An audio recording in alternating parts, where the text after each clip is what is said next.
And Ooh. here we are. We are ready. Thank you so much for joining us. I'm sorry about the little bit of delay there, a little bit of technical problems, but hopefully that is just very temporary and we have sorted that. So we're excited to be here. Yay! I'm excited too. Alrighty. So how about let's just go around the room and then I will just briefly say what the Stand Store 30-Day Creator Challenge is all about. And then we'll just get into it and just start having a chat and just a general catch up. Does that sound good, ladies? Perfect. Amazing. Yes. All right. Who wants to go first for like a little hello and intro? I'll go first if you like. I don't mind. I'm feeling brave today. Okay, my name's Marie, and I have a meditation channel, Meditation Motivation with Marie. And well, my channel is all about. I had all of this like worked out in my head this morning. Is all about bringing people into a safe space where they can be quiet, where they can connect to themselves again, and also to know that everything that they're looking for externally is already within them. And that is the idea of my meditation channel.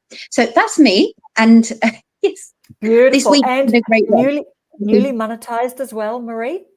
Yes, which is exciting. It's exciting. Yes, it is exciting. It is exciting. It's been it's a whirlwind experience, I think, because all of a sudden you feel this bigger obligation, this bigger kind of more perfectionism comes into play, but at the same time it's very exciting as well. And it's kind of a whole new world. It really is. It's something different. I mean, I'm not expecting like thousands of euros or anything like that, and in fact probably if we'll get to 5, that's absolutely fine. But I think it's a little bit of recognition, for the hard work when you put it in. And I think so. Amazing. So amazing. Yeah. Hey, Sally. Hello. Sally, you're going to have to come on one of these with us one day. Hi, Sally. Hi there. So Sally is in, what part of the States are you in, Sally? I don't know if I can chat on my phone. Oh, yes, I think that you could like look for it and then it like makes us go up the top so you can. I'm going to have a look. Yes, I'm going to have a little play as well. Hi, Sally. I'm just going to say hello just because I can say une del chat, but I'm kind of worried I'm kind of connected to Quentin. Okay. Well, if I don't chat, but I will say hello. What about you, Dad? Hi. Oh, yes, I'm Jase. Sorry, I was going to put myself some water. Oh, sorry. All right. Pernilla, what about you? Yes. Hi, I'm Pernilla. My channel is Mind on Mind, and I talk a lot about the mind and how we can use it to our advantage. And I share things about like when you change how you think, you change how you feel. And together we explore the endless possibilities change comes. We do exercises together, and I cover topics like overthinking, self-doubts, worries, and things like this. Yeah, that's me. Nice. I'm ready now. Okay, that's good.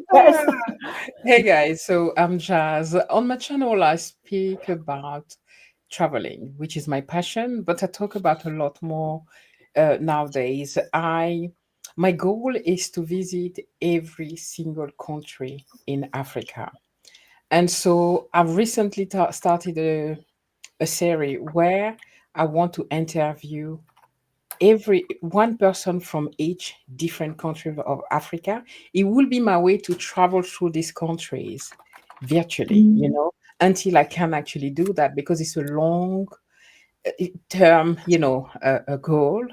And it's really to show that life doesn't stop at 50. In contrary, the adventure start at 50, and I show you what this world has to offer.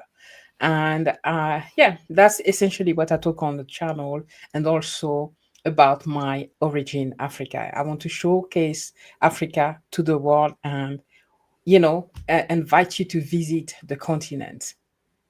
Yeah, that's me. Yeah, and Beautiful. I like the way you talk. I like the way you talk about Africa being so huge.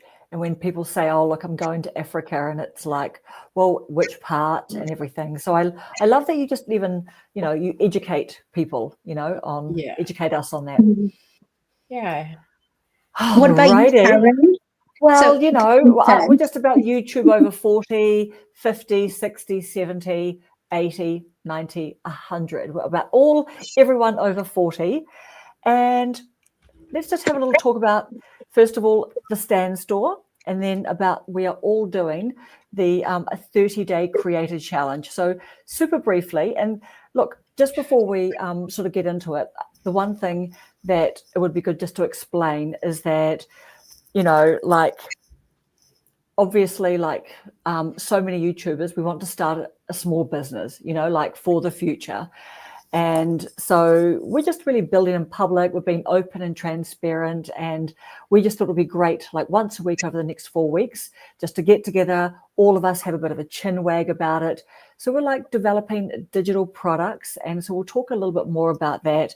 And what it really is about, trying to solve problems for people in our niches. So, this is just us having a conversation in public, really. And we're really interested in what you guys, what you have to say, what your thoughts are, and just, any contribution and signposts that you can give us will be amazing. Does anyone else have anything else to add to that before I quickly cover off what the challenge is about?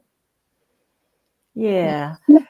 Just because it can be awkward, it can be a little bit awkward when channels start to sort of move into obviously having some free things and some paid things as well. So but it is just a fact of life. So we're just having fun with this whole challenge. I think it's quite interesting that you say that, Karen, about like when you move into like a more when something moves into monetization or something, then people are going to start paying for it. It is a slight awkward feeling, and you don't really know. Yeah, it can be, and you don't really know how others are going to react. And I think that's definitely been my thing over the last couple of weeks. Nothing quite to do with the Stand Store, obviously, but that kind of feeling, and you're not really sure how people. But I think it is positive. And at the end of the day, like, we're all offering something, and we offer so much for free, and it's okay, I think, to make ourselves feel that we are worthy enough to prepare something, put our time and effort into it, and then charge a small fee for something. I think Pernilla might agree with me on that as well. Yeah, I think so. Yeah. And sorry, that was a bit long. No, that's okay. And what I wanted to add as well, it's been a while that I wanted to add do a digital product, because on my French channel, I have a lot more subscribers and I'm monetized there. But, that feeling, what you explained, Mary, about, now offering something for money. But the truth is, we see ourselves, since YouTube started, I supported a lot of content creators because they added value to my life with their free videos.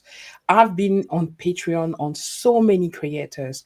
I bought ebook, e-product, not because I felt coerced to do it, but because these people giving so much value to me that I wanted to give back somehow. So I think what we're doing, creating this product, we're not forcing anyone.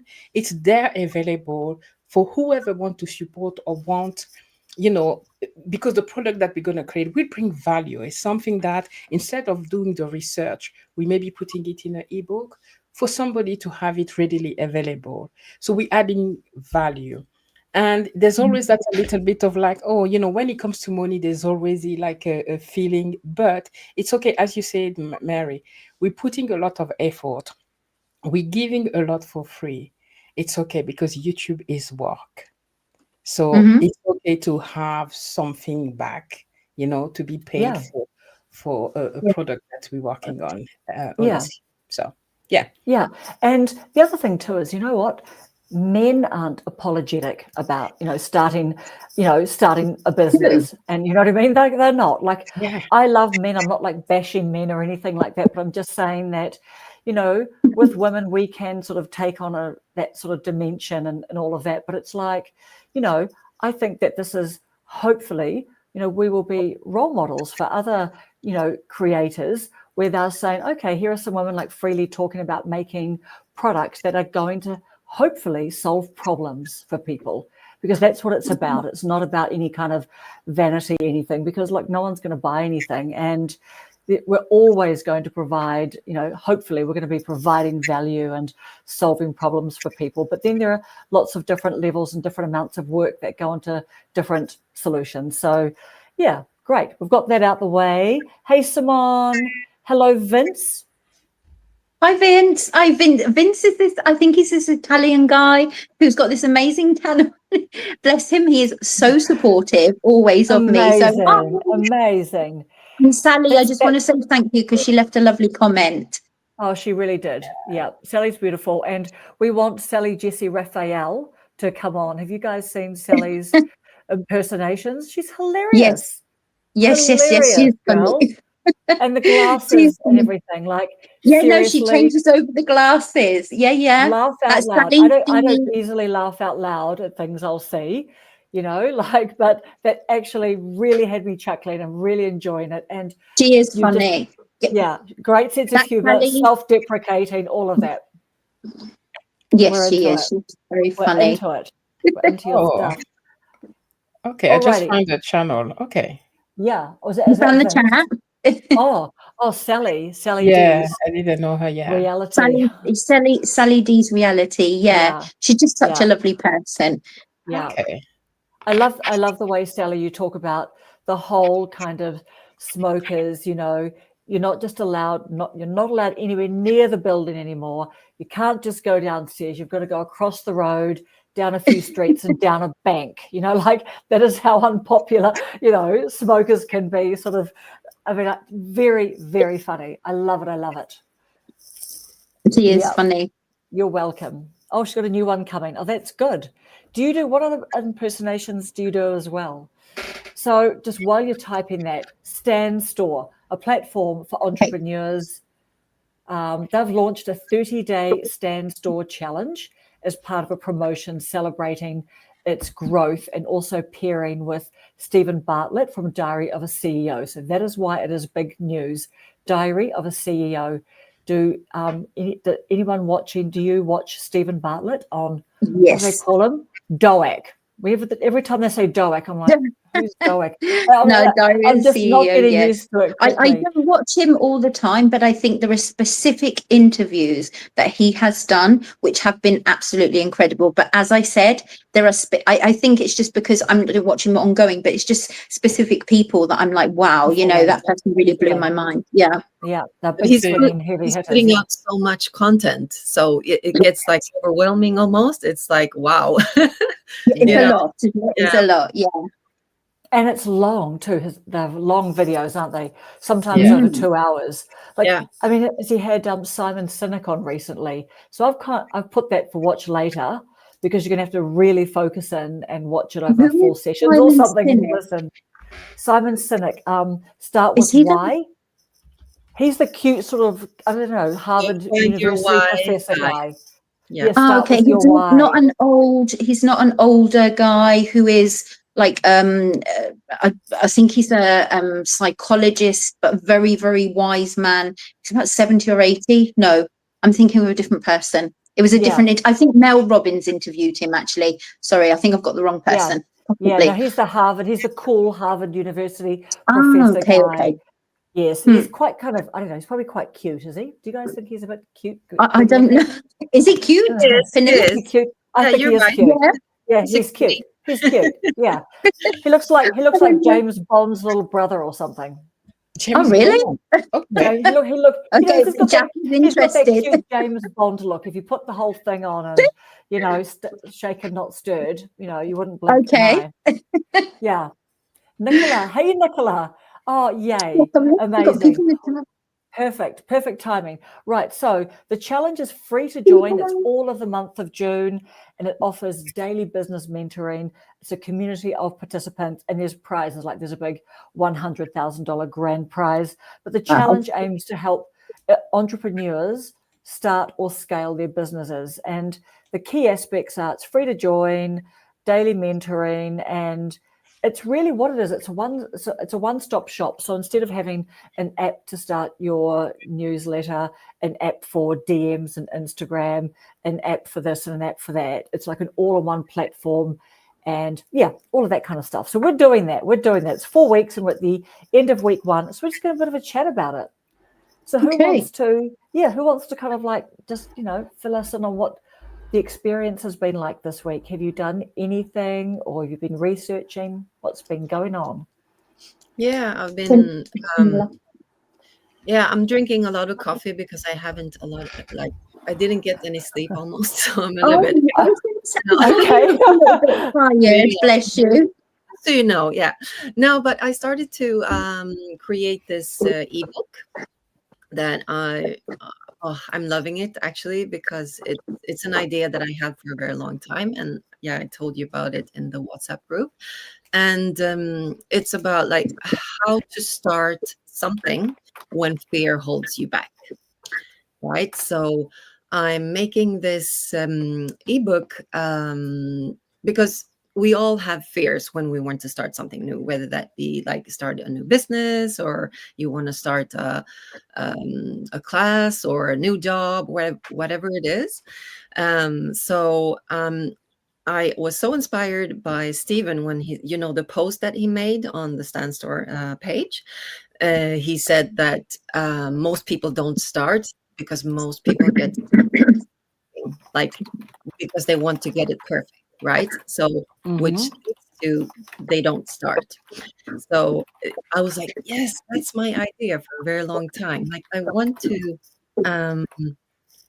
create this ebook where I sort of teach people how to go from where they are today, they want to start something, to actually start.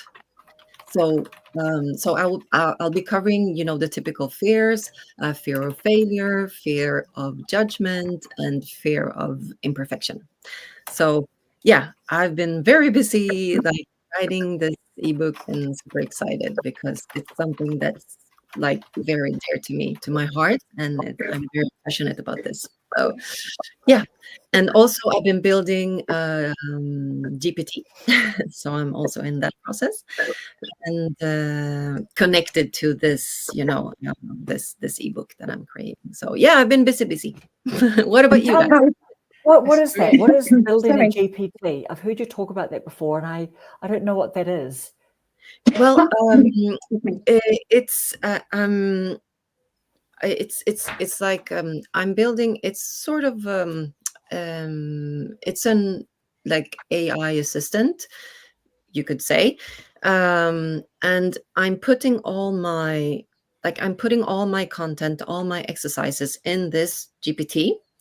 So you will be able to find exercises, in my case, for like your current needs. For example, if you're stuck in overthinking something, or you want to start something, you can just ask the GPT to like give me an exercise that will help me to get through this.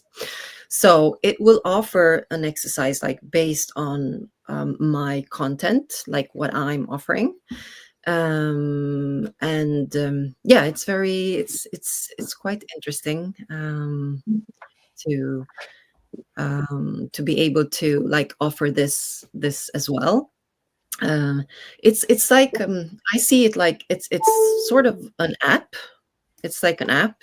Oh yeah, Chat GPT. Yep. Yeah, where you can just exactly. But you've got the paid one. You've got the Pro or something. Yeah. So that's it. So that must enable you to really load stuff up, because I use the free one, and if I put a transcript of a video in there and say, can you tell me if there is a digital product like a like a little freebie or something, like a little giveaway with this, like it literally cannot handle 20 minutes of transcript of a video, but it can handle 10 minutes plus 10 minutes, but that's just a bit annoying. So I guess if I want to do that, I would need to get the paid one so it can handle more data. Probably, yes. Yeah. Input for me. Yeah.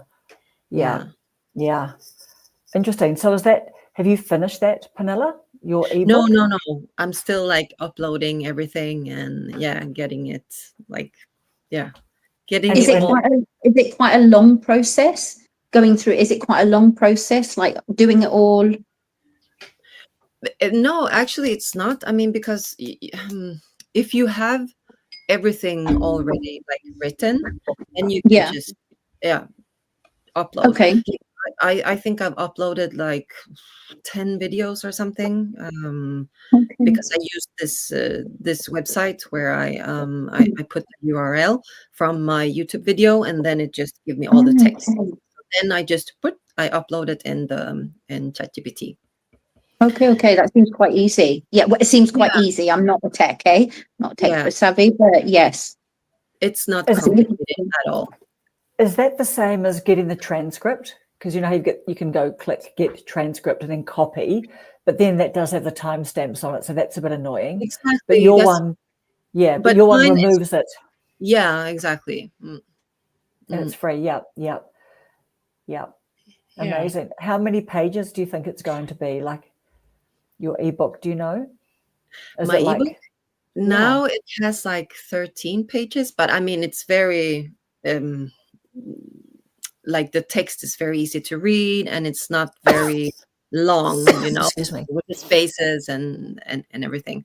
So I want it to be very simple and easy to read and easy to understand at first sight. So nice. Did you add pictures to it? Do you have like images to illustrate on the? Yeah, I have some images as well. Okay. Yeah.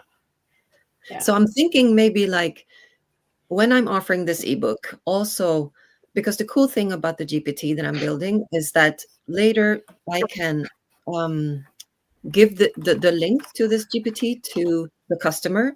So let's say if they buy the ebook, maybe I can offer this as well, like to sort of when they need to do exercises, maybe they want to do it on the phone, or so they can have that as well. So they can just enter my GPT and just do exercises and wow, that's brilliant. It's really good. That sounds pretty fancy. They can enter your GPT. That's fancy. Oh, only the customers that has the link can enter. Yeah. And that gives them that extra bonus, doesn't it? That gives them an extra special thing. I think you're offering a little bit more than just your ebook, which I think people will appreciate. No? Exactly. Yeah. And more like when time goes on, I mean, it's going to be better and better because you're just throwing more and more information in there, and So it seems like a bit like an app, no? Like like apps, people are constantly like upgrading the apps. When you've got an app like a fitness app, it sounds very similar. Exactly. Yeah. But I can do it.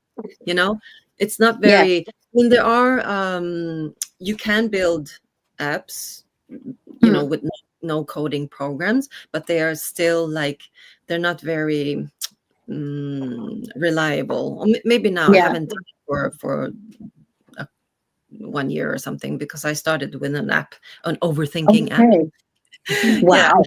I don't think there is an overthinking app out there. There are so many apps meditation for overthinking. No. There is now. When I started doing this, I couldn't find any, but now there is one. Yeah, really? Well, one. It's okay. Or One's maybe good. for sure, like because there are some apps like psychologists and things like this. But especially for overthinking, I just found one at the moment. Okay, but that's okay, because I feel like you're probably, your perspectives are always going to be very different anyway. No, and so I think everybody's but I think it's good. I mean, just having one sort of competitor, as it were, in the market is very little, very few. And it's so cool that you can build it. I mean, we can all do it. It's not like I said. I have no idea. When you talk about building an app, I'm like, that sounds like going to the moon or something. I'm just it's not so far away from me, but but I know that you can do it, so I'm like, it's okay. I know someone who can do it. We do. We know to phone the no code. It's called no code tools. Otherwise, I don't. Oh, okay. Of course. Yeah. Hey, Simone is just putting some interesting bits of conversation in, just sort of, asking about like, would it be tough to come up with an original niche or an idea, like for the Stand Store Challenge? So I was just saying, like, I mean, that she has a niche already, which is her art, and she produces beautiful pictures, and she's actually got quite a unique channel there, actually, I think, Simone, because you come up with things that I haven't seen on other channels, and like they're things that you feel really deeply about it, or they'll be like a dream that you've had and you've drawn the picture and you're sort of talking through the story and things. So people really connect. Yeah. So she's just saying, and I'm saying, well, but what is an original niche? Because I don't think anyone's got an original niche, do they? No, and is there any original niches out there, like to stand out in the competition? You don't have to be original, because as you said, Marie, you have your own perspective, and that's what makes you original, right? So yeah, no, totally. With meditation, for example, I mean, if you go on to, if you look for meditation on YouTube, there are lots and lots of, there are a few big channels, and then there are lots of small people. And I think in the case of meditation, people like a voice, and they like a certain voice, or I don't know, I have about 4 or 5 people that I like to listen to for meditation. I don't just have one person. I don't think meditation listeners are always very loyal. I think we kind of, as a meditation listener, we go from person to person that we like, or the meditation that appeals most that day, and things like that. So in your case, I think it's very different, because you'll have a different perspective, and maybe a person will come straight to you because they like your perspective and they agree with how you work, Sorry, that was a bit of a rant. Nice. Anyway. Nice. Yeah, and Nicola, hello. Hey, Kelly. Kelly's woken up super early, 4:30 a.m. Hi, Kelly. It happens. And Nicola's saying that she's working on a recipe blog. Well, you know what? That's exactly right. Like one of the tips and not that I'm an expert, because I'm literally just researching it this week, but something that really helped me is, what's useful for you? Do you have any kind of template, that you use that helps you, like, solve problems? Like, if that's useful for you, that's going to be useful for someone else. And just sort of like, what would solve a problem, save someone time, money, effort, all of that. So it's like, I think every niche, like if you're an artist, and the other thing too is, and do not quote me, because I promise you, I'm just no expert. I don't have any digital products. But one of the things I found quite interesting is that if you are really, really unsure, go and check out your niche, like, their emailing list and their digital products, because that just tells you what, like, that creator, especially if they're a big creator, they know that this style of like self-help list here, and here's like, your grab and go art bag when you go away for a weekend. You know what I mean? It's like the capsule wardrobe when, you know what I mean? Like when you're traveling and all of that. Like, people want to know, what should I take? What's a good bag to use? Exactly. And like Emmy's got that amazing one this week of her, what is it, all her gear bag, that Amazon bag that stands up. I was just fascinated about that. I don't know if you've seen her, the #1 ladies club this week.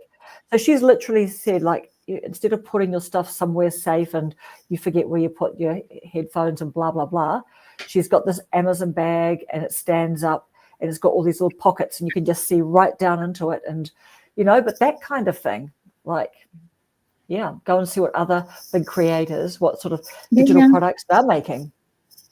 True, can be inspired, but I think other people around you who are doing the same are probably going to inspire you much more, I think. Yeah.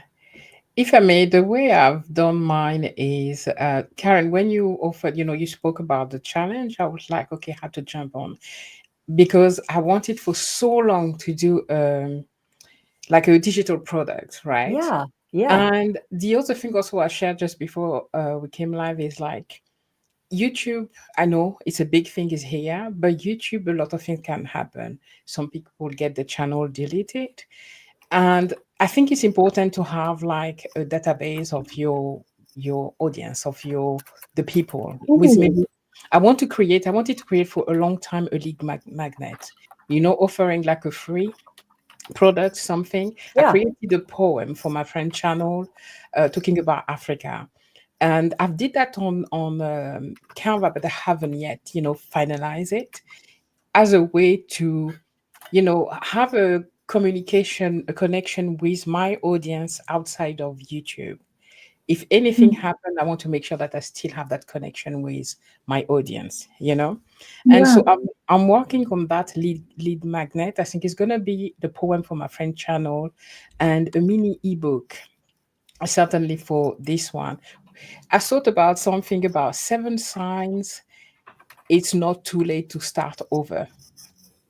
There's many, but the way I did it is, ChatGPT and I, we have a very big relationship. It's like my best friend, Yeah, and yeah. he knows me so well.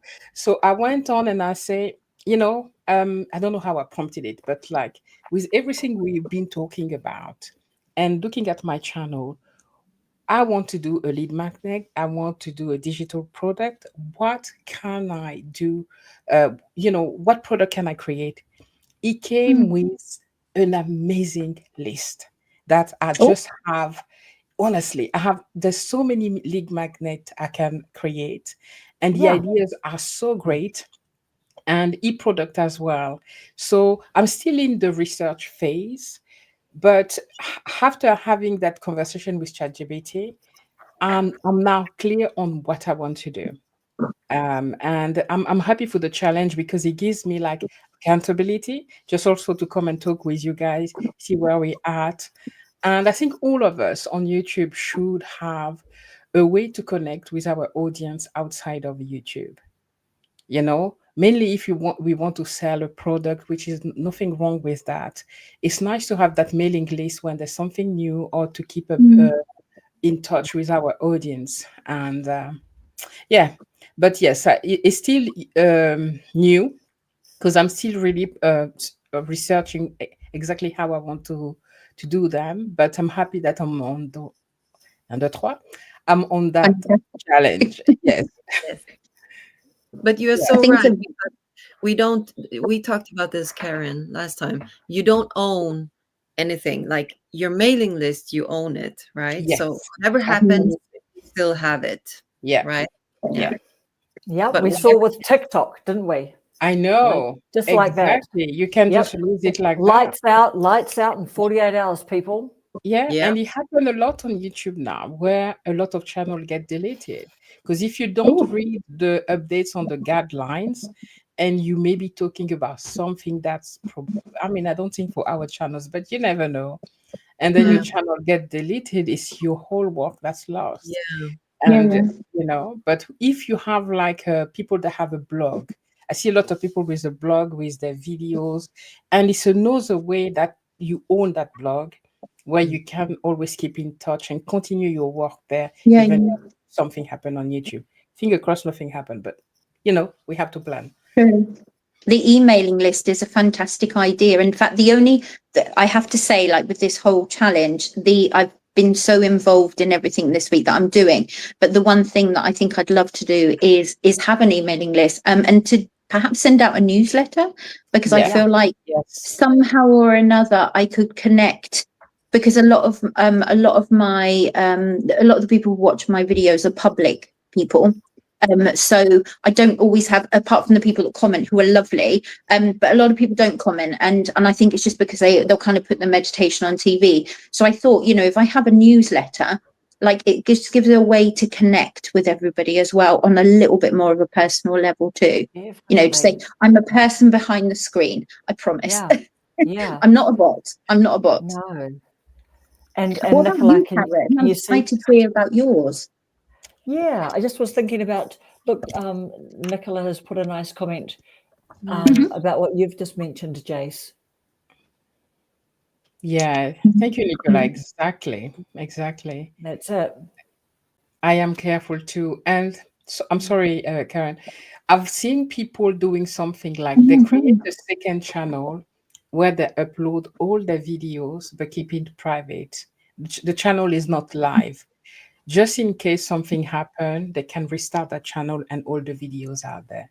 But it takes time though, but to do that, yeah. Yeah, it does. Yeah. And then would YouTube know that you've gone and put a video on the same video on 2 channels, even though one is made private? You know, are they going to not like that? You know how they don't like you to repeat videos, but I guess that's just when they're public. But that would still make me a little bit nervous because the all-seeing eye. YouTube is my takeoff platform, but blogs in my own space. Totally right. And, you know, that's the personal stuff too, isn't it, Nicola? Like, is your channel, Nicola, because I've just seen, I think, one of your recipe ones, I think, but are you a faceless channel? Because, you know, you've got it pointed towards your cooking. So I think, you know, especially if people are faceless, but it is nice. It's nice to have that personal touch and just to be, you know, yeah. Oh, Marie, something's happening with you, that yours is coming out a few times for some, your comment is coming out. Oh, your comment is repeating. Yeah, okay, sorry. Yes, I'll tell you why, because I've just realised how I can comment on my phone, and I was trying to say hi to everyone. I'm on my phone. It's very difficult to comment, and I probably done it 20 times. That's kind of no, but that was happening. That was happening yesterday with someone else. So it's so very difficult on your phone to comment because one, I'm just really oh my god, I can't think of the word in English. I've got the word in Spanish, but I haven't got it in English. Say the Spanish word, and someone will know it. Yeah. Torpe, like muy torpe, like kind of not awkward, if not like a bit clumsy. Clumsy is the word I was looking for. Clumsy. Torpe, yeah, torpe. You probably pronounce much better than I do. I still have a very English accent with my Spanish. And Jazz, torpe, clumsy. New word. Yeah, I've just registered this one. Torpe. New. I'm learning Spanish because I know you want to learn Spanish. Yes, so yeah. Oh, Nicola is saying, finding courage to do a live soon. Amazing. Yep, cool. That's great. So will your live, Nicola, will you be cooking? Like that's a really, hopefully it'll be a nice, easy way, you know, for you to do a live as well. But then you're going to have to you're doing your cooking, and then people are going to be chatting as well. So you're kind of going to be doing that. I know someone who does that. Do you know Janine's, what's her name? Her channel, Janine something, her channel, and she's a cooking channel. And she does cooking all the time, and she's got her camera set up, and she talks to people, and she cooks. And it's really, I can't remember what her channel is, Janine something. And she does that all the time. She does lives as well as just, you know, filming. Wow. Which is cool. Amazing. So what about you, Karen, this week on this challenge? Like, what have you come up with? I'm excited to hear it. Right. So I've got an ebook. I thought, you know, do you have to have some basic things like how, we're talking about people who have not got a channel, which is I think everyone who's on our chat has got a channel. So, you know, for me, YouTube over 40, trying to get people who don't have a channel. And obviously I'm going to always talk to people I don't know, just keep on providing encouragement and some tips and things like that. Hopefully that'll help. But I thought, do I need to kind of have one of those how to actually open a YouTube channel? Because I've seen that Rob the Maritimer and a lot of the big guys and girls, they seem to have that. But I have to say, when I went to a big YouTuber's channel to sort of see, what kind of digital products do they have? And one of them obviously was how to start a YouTube channel. And in my mind, I was and I looked at it and I thought, it's great because it's all you don't have to Google it. You can actually just look at this. It's all checklist and it's all good. But then I thought, what about how to never start a YouTube channel? It's a little bit tongue in cheek, you know, this is if you're doing these things, you ain't never going to start. You know what I mean? Something a little bit fun, which probably sort of suits my channel being a bit quirky sometimes as well. So I quite enjoyed that because I thought it's got the word how to never, you know, or how, the word crossed out and stuff. So I just kind of thought, that just is a bit fun and just similar to what you're saying, Pernilla, one page and just, you know, not too much text on it, and the messages on that one page, and then the next page is actually, I think, my next chapter, and then the next page is my next chapter, and things like that, and just sort of have it short and punchy. So enjoying playing around with that. And the other thing too is I've also just kind of done a fake upload on a community, like the community thing. So I've noticed that Reva Reveals has got a Stan community. And the interesting thing about that is it's a paid community, like straight into paid, which I thought was interesting, because like school as a creator, like you paid $99 a month, right? And it's free for everyone. It is 99 US a month. They have a pretty wicked referral program that if you sign up, let's say, like if people use your referral for like, let's say 5 or 6 people, the amount that you get, like $20 or 15 or $20 per month, that then pays for your school. So you know what I mean? So all these school, like Alexa's got a school community, and then obviously she's got the referral thing underneath. But then it's free for people. But then, you know what? You know, I just thought, well, you know, who knows whether you would do $1.99 a month or something like that. Or, you know, you might say it's $3.99 a month to join your community. And obviously you'd need to have things in there that are worth people, because it's a monthly thing. They can just stop if they don't like it. But then maybe have an opening special of like $1.99. So I've actually just been uploading little dummy things, going through the mechanics of shoving a photo of myself, putting in like a little description, just to kind of play with, are these the 3 or 4 things I might want to have? So I thought the community, and a lead magnet for emailing list, like a newsletter, and the ebook. You know what I mean? So it's quite fun actually having a little look at, you know, like, oh, there's like 2 or 3 things in my little lemonade stand. Yeah. Erin, did you make like challenges in there as well? Like in the ebook? Do you have like, oh, the challenge for, you know? No, I literally have got things like, I mean, one chapter, like, why would people not, you know, what stops people? One of the chapters, I had started to call it something like, you know, you want to wait until you get a better house. You know what I mean? Because that's a really big one for people, right? Like you've got people in your house, so you don't have a little corner that you can just, you know, on a whim. But then guess what? I literally thought, and look, truly, I'm saying this because my house is actually really quite unattractive. So, you know, like I really get this. Like I'm actually across the road in my brother-in-law's house because there's so many people in my house, and actually we're just selling our house. It's not a good house. So anyway, I know what that's like. But then I renamed that chapter, Your House is Ugly. You know what I mean? Just, and then put a whole bunch of stuff. And there's clutter and there's people and there's, you know, all this stuff. So I'm just trying to have something. I'm trying to have a bit of fun with it. You know what I mean? Just call it what it is. Like some people would think, oh my God, my house is ugly because you see all these. Oh my God, that's probably one of the first things, Karen. Like when I remember when I first started my channel, like I was just like, oh my God, how am I going to show my house? I know. I'm like, how am I show my house? Because I know I don't have all this depth behind me. Like literally, I'm at my brother-in-law's house. You know what I mean? Like he lives across the road from me. So I'm like, oh, can I just use one of your rooms? And you know, so now I look like I've got this little, you know, simple little room and stuff. But I don't have space like that, and there's just too many people, and you know all of that at my house. So, you know, I'm just having fun. Yeah. You can always. My camera is like that. So in that corner. Yeah, we're going for the corner. I know, but then you need to find an attractive corner. I literally said to my husband, "This is a horrible house. I don't even have a nice corner." I think that is such a wonderful idea. You will literally resonate with everybody and anybody who wants to start YouTube. Because I swear, I have put my camera in every single place in my home, like literally, like finding that spot. Do you know what I mean? Because there are spots that are nice, but only spots, like not all of it together. You know, so that is so cool. I love it. Or or you've moved some furniture away from there, but now it's a bit scraped. You know what I mean? Like, you know what I mean? Like, you know, oh, okay. Do I have time to paint that and blah blah blah? No, I don't. Oh my God, I love that idea. I think it's so much fun.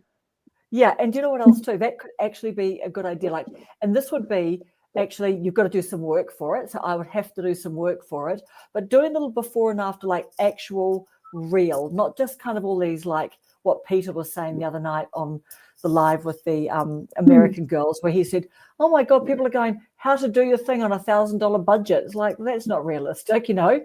No. People are looking just to buy a lamp from Kmart or something, you know, like, or Kohl's or something. But yeah, but if I did something where I go, here's an unattractive area, and this is a little simple way that you can do it, and how get a bit of depth by putting cinematic on your phone, and just actual real little things like that. Like even if I came up with 5 ideas that were real and I took a before and after picture, that could be worth at least 99 cents. Yeah, that is gold, Karen. That is gold. Well, that because could be if I knew, that's it. That could just be the freebie into like a newsletter, you know, because people could unsubscribe from a newsletter. Of course they can, but you know, that kind of thing is like that. People might just think, okay, what is 5 ideas like that don't cost anything, and someone's actually done some work. You know what I mean? To try and like that, you are forced to do work. You're not just pulling images off something like we all do, you know, but you actually going, well, here's a wall that I could use, but actually blah, blah, blah. So then I just got a drop cloth or something like that, you know?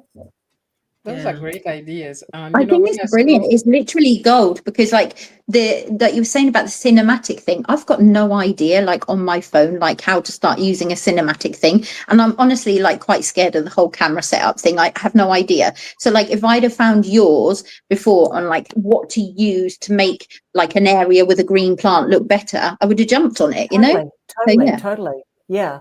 Well, I haven't done that yet because at the moment I'm cheating. I'm just using my brother-in-law's spare bedroom. But you know, we've got the idea. Oh, brilliant. And what about you, Marie? What are you up to with your? I'm very, very busy trying to. I felt very inspired by Jase actually, because about a week ago, or maybe I'm wrong, maybe a few days ago, you put up a schedule for how your new schedule is going to be. And so for me, like coming away from, I suppose, the Stan a little bit, I'm more focused on finding a schedule that works for me, and obviously for the people who are watching, trying not to get burnt out, and just trying to work out how to do it all. And I don't know, I think the work-life balance thing, this balance, trying to figure that out at the moment, because I work from home. So I work from home in the morning. I'm up at 6:30, so I have a little bit of time in the morning before I have class. So it's kind of a very busy, like for me, I'm working the whole day, like probably from 6:30 until could be 8:30, depending on the class that I've got in the evening. So any spare moments I get during that day, then I spend on meditation videos and doing them. So it can take me literally a whole day to do video, take me a whole day, obviously, to work as well. So I'm just trying to find that balance right now, and also find a schedule that works, that I think, you know, just trying to work it out basically. But good, very happy. Totally. Trying to find something that works. So that's me right now. And obviously with the emailing list in the background and the newsletter, thoughts of the newsletter as well, I have it there. I have to do one thing at a time, because otherwise I just get very overwhelmed and then I'll do nothing. And that's kind of what happens to my brain. Totally. But yeah, well, it's an interesting one too, because I guess for me that's the reason why, you know, I'm just focusing on YouTube, but then I wonder whether I should have one other thing as well, you know, just in case something did happen to YouTube. But you know what I mean? It's like I've tried doing 3 or 4 platforms at once, and nothing, you know, really grabbed.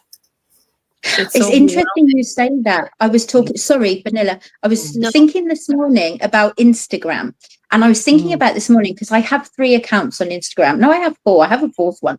I don't know. I have one for like my English classes, and one for I have one which is decoration and loads of reels I made. It's just a really fun Instagram page. And then I have one which is all my poetry, where I have a really big following. Well, I think it's a big following for just a normal person anyway. And I was just like, what if I try and advertise on Instagram? I'm like, I don't think I can do those both things at the same time. How do you manage 2 platforms? Like, I honestly don't know if my brain will go that far. You're doing it though, aren't you? You've got your business one. Yeah. Okay, that's probably why it's enough. Yeah. And then you've got a fun one, and then the other one is your poetry. I don't write poetry anymore. It's such a shame. It was so beautiful in its moment. I think it was part of a journey that I've been on, that I'm still on. And it was part of that to kind of get to where I am now. Does that make any sense? I kind of went through all these stages, writing a book, doing this and doing that, until I finally got to YouTube. And I'm like, okay, this is what I'm supposed to be doing. So yeah. But yeah, like you were saying about juggling. Sorry, Pernilla, go ahead. Sorry. No, I was just I was thinking when you were speaking, because you talk about newsletters. I mean, you have so much content, and if like to make it easy for you, you can do what I said, like you download the whole video in text, and then you just put it in GPT, and you like make your newsletters from your videos, because your video it's all already there, so you already have like the text for it, let's say. And I mean, oh wow, yeah. That sounds easy. That sounds too easy. Yeah, because otherwise you're gonna sit there and like, okay, I have to make this amazing newsletter, and you're not gonna do it. Like my brain's not gonna work. No, it's not gonna work. You have so much content, like you have so much. Yeah. So I'm trying to find the people, I do it for me. I think I was talking to Jase about this. Like, we make content. Obviously, you make content for an audience, at a certain point, but you also make content for yourself. And I think it's important to have that balance. Like quite a few of my meditations, I've made them because I felt very inspired by you guys, or felt inspired for something that's happening, especially the pause. I think it was a sit with me or the pause one that I did. I felt very inspired by, I think it was particularly Karen and Jase, because of the retreat and something that Karen did when you made that video, Karen, that lovely video. That beautiful video you made when you, where you were. You know the one I mean, when you were talking about your mum and everything. Oh, yes, on the beach. Yeah. Such a beautiful video. And that day I just felt so inspired about how taking a step back, pausing. And that's why I made that video. So trying to find that mix of, trying to find that like balance as well. I don't know why I started talking about that now, but Pernilla, I agree with you completely. Yeah. Completely forgotten. Sorry. I went round. I don't know why I came to that. But anyway. But yeah, Pernilla, that's a brilliant idea. And when I come to it, I shall be asking you exactly how to do that one. Exactly. Such a good idea. It's amazing. You can just put it everything in one folder, so you have everything there. Just you name it like my newsletters, and you tell the GPT what you want it to do. So yeah, you have so much. Yeah, and it's be like, it's not a headache, it's fun to do, because it's fun. No, exactly. Yeah. It sounds exciting. That sounds really exciting. Thank you. I know you said you had lots of ideas. I'm not excited by it. You know what, we seriously want this week off so that we can like just sit there and hammer away and get the ideas and have a play. Do you know something? I never knew this. I've been looking up so many videos how to make an ebook on Canva. Because I'm thinking, I'm looking at Canva, I'm clicking the ebooks, and it's like giving these templated book covers, and some of them have got the multi-pages and all of that kind of stuff. And do you know what else too? Are you guys on your ebooks doing, like, I've seen some people want a contents page and an introduction page and all this stuff before you even get to chapter 1. And I'm like, really? I don't know. Like, that just sounds like padding to me. You know what I mean? Like, okay, we can all come up with that stuff, but don't you just want to like open up the book? I mean, it's just a PDF. So the interesting thing is, I kept on thinking, okay, I've got my text now, copy, and I'm floating around in Canva, and I'm looking for the place that I can just go paste. And I just couldn't find that. And I watched another video, and I was walking around the supermarket listening to videos, blah, blah, blah. And then suddenly someone says, you do lots of copying and pasting page by page. There's no way in Canva you can just drop a whole bunch of text. It doesn't work like that. You're copying, you're pasting, you're playing with the thing. And then I suddenly go, okay, that makes sense to me now. I get it. So, once I sort of got that, and you've got like set up your thing, but I just kind of thought it was like a simple, like, people go make an ebook in an hour. Actually, to be honest, I did play with some of those little booky things, and they were just a bit cheap and nasty and a bit like, I don't know, they weirded me out. So I thought, I'm just going to go to Canva, like, I That don't would know. be a great idea of video for you to do as well, Karen, because it's not easy. It's not easy, no. Same. And Even a just lot of like, those videos have got so many views, like yeah, 18,000, 30,000, 100,000. They're a year-old videos. And I think, like people do want to know, okay, I've got Canva, now what? yeah, exactly. Yeah. I took a template as well. Like I just took one that I really liked, with like that resonated with me with the colors and everything. And then I did what you said. I did the from the video, all the text that I told you about earlier. And then I told ChatGPT to put like the outline and how it's going to be. So I did that, like copy paste, copy paste, copy paste. Right. In So, Canva? Was it in Canva? Did you do yours in Canva? yeah, in Canva. Yeah. So if I already had the text in ChatGPT, so it like, okay, so for instance, fear of failure. No, that was the first one that I did. So I had like fear of failure, and then I had a short like description. So I copy it, paste it, and then I like scroll down, copy, paste. So yeah, it's a lot of copy and paste. Yeah. Yeah. The struggle that I had when I was trying to do an ebook is like, we forget like an ebook. I was trying to put too much information. Like, so the copy and paste wouldn't, be on that page alone. There was too much. So Yeah. there's a lot to learn, even like the copy and paste. How many words can you put on that page, etc. And yeah. Interesting. Yeah. And also to find like because you don't want to overwhelm people. That's like less is more, right? Yes, But you want to have exactly. you want to have the maximum value in this short text. Yeah. So Yeah. like, okay, am I providing like value enough for this like short text? You know what I mean? Like, Exactly. Yeah. It's almost like making a YouTube video. It's like that hook, isn't it, that they talk about? Like, I don't know about the hook. Yeah. It's like what makes you, when you read an article, like when you read any article, like we don't read that many articles now, but if you read an article on the internet or something, because I prepare a lot of classes and stuff, one of the things I look for articles. So if it gets you in the first few sentences, then that's it. You continue reading. If not, you just kind of bypass it. Yeah. That's a great point. I'm telling all these ladies, I'm telling everyone that if they want to come onto a live one day, they should just sing out to us. Yes, totally. Hi everyone. I can't message because I'm on my phone and it's just too complicated. Sorry, but I just want to say hello. It's just kind of like this kind of thing, and the buttons are very small. I don't have an iPhone. I have a Samsung, which is great, but it's like I'm a bit clumsy. So yeah, I don't know what I might send through there. Don't want to risk it. Torpe. Exactly. Exactly. Yeah. Own it, Marie. I am clumsy to a T. I know you are. I know. And I am. The other thing too is that I've just been like really, really intrigued by, I want my PDF or the ebook. Like that's the other thing too. I'm like, oh, that's all an ebook is. It's just a PDF. So then I'm going, okay, like all of this. But then the other thing too is that because I love do you just love these little modern books? And like every now and then you'll pick up a book, like let's say, I don't know, bookstore or the library or something, and it'll just be typeset in a different way. And there'll be something about it that makes you think, oh gosh, this is someone's thought of how to set up a book.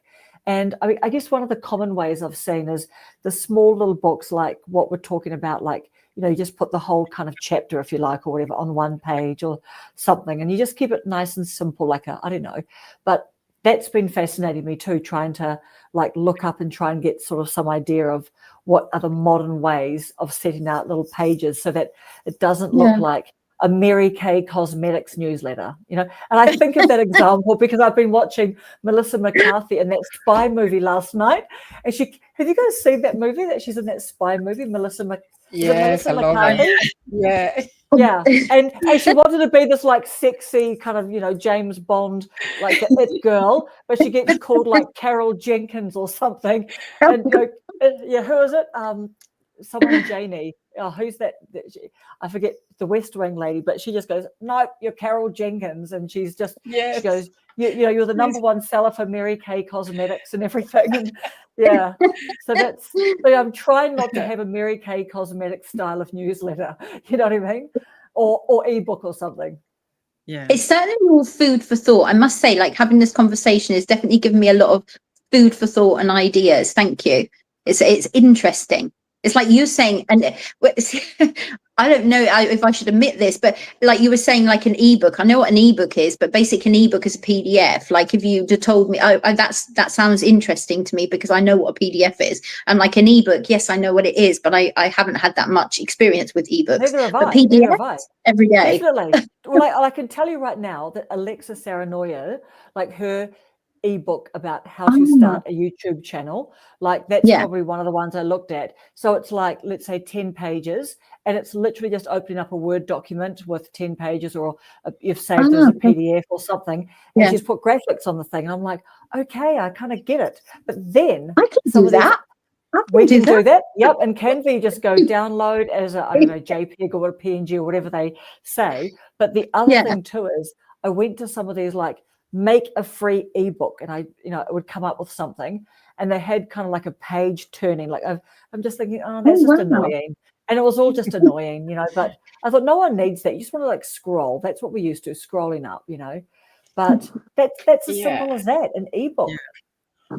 And you know, coming back to the Mary, what you wanted to do, the newsletter. Do you receive any newsletter from any content creator? What I like is when you open the email, you kind of in just one look have an overview of what they're talking about. Yeah. Some are so well made. Like there's a picture that talks and says a lot already. And then there's like in bold what they're trying to convey. So you don't have to spend hours trying to read it. And, you know, that's what I'm trying to get at, because I know that I would just put way too much information overload. And I usually keep these newsletter to kind of like have it as example as well of, okay, when they open the page, they're not overwhelmed because we have so much to do, you know, and information overload. So it really needs to be something where they're like in a glance, oh, okay, yeah, that's what they're talking about. Yeah. Okay, that's interesting. And it's true that images say so much. Yes. Yeah. Jase, do you do like, are you going to have like a bulk, are you going to have maybe, I don't know, for 1 month, 2 months before you start doing it so you don't get overwhelmed? You know what I mean? Like prepared already, or have you thought about that? Like when we would go live? Do you mean going live? I mean for the newsletters. Like, are you? I see what you're saying. Yes. Yeah, are you going to prepare like several newsletters? Yes, good idea. Beforehand? Absolutely. Yes. Everybody write that down. I'm writing that down. Yes, it's a good idea. Like every Monday or something. Otherwise, it gets overwhelmed, and then you can't even remember. Hey, Sarah. Sorry, it's a friend. Hello. Hi there. Yeah, so many lovely have to do that in advance. Otherwise, right? There's so much to do on YouTube that that's another added product that you have to work with. And yes, I would like for the month certainly. And also, would you do like a monthly newsletter? What would you do, Mary? I quite like the idea of, like you were just saying about a monthly newsletter. So like my brain's kind of going at the same time, thinking like each month could be, maybe you'd send out a newsletter. In my case, I don't know, it's just something just came to me, a newsletter at the beginning of the month where my meditations would be focused on this specific month, depending on the time of the year or something. And perhaps that could give people an insight into what to expect as far as meditations go. I don't know, it just came to me. I'm going to write it down because I will forget it. Like that, but that was a really nice thought. Is that a good one? I don't know. It is. Monthly newspaper. Yeah. Okay. I'm going to write it down because I would just. What was your thought? What was your thought? Did you say? I was like writing some.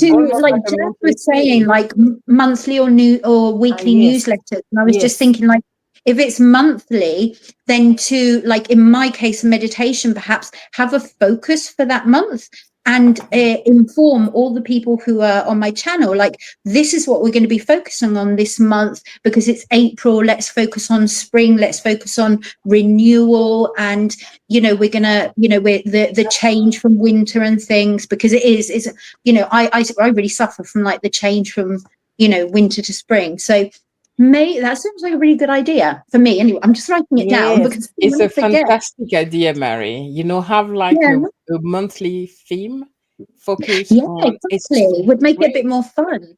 Yeah, you know, this month we're working on. I love that. Exactly.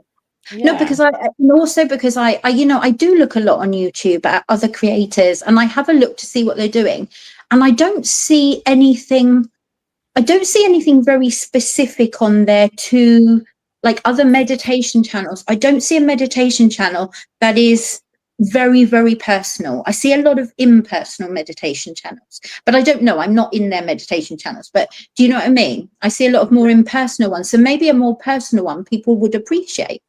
Yeah. Yeah. Totally. Do you mean no, you go, Pernilla. Theme? Oh, sorry. No, Sorry, you Karen. go, darling. You go. No, I said sit with me. You know that theme? I mean, yeah. And that there, just with that one, you have so many newsletters. If I let Pernilla loose, I know she's going to do it for me. I know she. I know. She's excited. I would love to help you. I'd love to help you, Mary. I'd love you to help me, honestly, because I feel like I could do with a bit of help. I'll pop on over to Sweden. I'll be there. Do you know? So in terms of like big creator, what about Tim Ferriss? Like, have you guys ever subscribed to his newsletter? He does something I think called a 5-bullet Friday. Tim Ferriss. Oh. He's like, you know, he's the big guru guy. He's the 4-hour work week and the 4-hour body or whatever. Yes, you know what I mean? I know. I have his books. Yeah. Yes, he's like all the standing on the, like, he's just big, huge. But he like does a 5-bullet Friday. And so when you open his up, he's literally got, here are the 5 things that have like caught my attention this week. And he'll like mention a book. He'll mention like maybe he might have discovered a new creator, or he might have discovered a new product that he's just really, really loving, or something like that, or a conversation that he's had. So like for someone, I quite like that idea. Like obviously, you know, one wouldn't call it 5-bullet Friday, but I quite like the fact that he's just quite succinct about that. And also, what about Film Booth? Are you guys on Ed Lawrenson? Is that his name? On the Film Booth guy? So I'm on his newsletter. Nope. So what I'm noticing on these newsletters is that they are just, this is something really like to get in my mind, that they're open up. Like people, like when I guess that's what they mean when they say you can track if people are opening. I think that just means if they click on your email because they know it's a newsletter in there. But I've noticed that they have lots of white space, like they've almost got a line and it's quite short text. And I'll have to I'll have to forward it to you guys or put it in the group or something, because these really big YouTubers, the format of their newsletters, like they're onto something, right? Like they have researched how to get people to, you know, more easily like read their stuff. So they're quite short sentences, double spacing. I've noticed that pretty much on like all of the newsletters I think that I've got. Like they're not just words. It's a short sentence and then a double space, short sentence, double space. Exactly. And that's good for the ebook as well, I think, Karen. I think it's to have the white space. Yeah. And like you said, Jase, like we are so overwhelmed by information. So this is like great psychology to have, so you don't get overwhelmed and you can just, you know, concentrate on that phrase, and then your mind goes to the next one. So it's not like overload. Exactly. Totally. Yeah. People, it's almost like, is this digestible enough that people like will read it while they're having their coffee or a quick break at work or something, right? Where they're not thinking, oh, this is going to be some mental work to do. You know what I mean? Like absolutely. There are certain channels I'm not watching when I just don't have the headspace for like something deep and meaningful, like, you know, right? But then you watch something light. Yeah. What about you, Jase? Do you want to do a newsletter? You are going to do a newsletter. Definitely. Yes. I think I'm planning my sabbatical. It was supposed to be starting now in June. It's a little bit postponed because of life happening. And I think that will be a great way to start my newsletter to tell Wow. people where I'm going to be, in which Yeah, country they can find me, for them to follow along the adventure. I think that would be a great, fun way to start that newsletter, and I love launch also the lead magnet and the digital product. Yeah, That's but exciting. And yeah, bullet points. I love that. Like Karen was saying, bullet points. Like, I'll be in this country. Find me here. Bullet point. exactly. Good. Yeah, Bullet yeah, point. Because that people can digest that, can't they? Like if you look absolutely. at a whole text, I don't know. I look at a whole text sometimes. I'm like, I'm I like, know. okay, what's the next thing? I know. Like just, hey, you're like that little emoji with the head exploding. You know what I mean? Like Yeah. when you see all the words. Yeah, But I and can. even Sorry, Jess. Yeah. no, that's okay. Even just a picture of where I'm gonna be with like a symbol at the back. If you're in Yeah. Paris and you are at La Tour Eiffel, no, Eiffel Tower. I Yeah, put out. yeah, Eiffel Tower. It's people will instinctively, guys. My English is gone. I have to speak French now. And at the back of you, and so yeah, I can't wait actually to be on the road and start that way. Yeah. Exciting. It's so exciting. And I think a newsletter is, and especially if you're on the road. I was watching yesterday with Dora. I was watching the live, Karen, that you did with Dora yesterday as well. Isn't she Yeah, amazing? She I lovely. I love haven't had Dora. a chance to Yeah, dive into her videos yet, but I just found her so bubbly, so excitable. And, she travels as well. She does amazing things. So, yeah. She's a real she's go-getter. amazing. Yeah.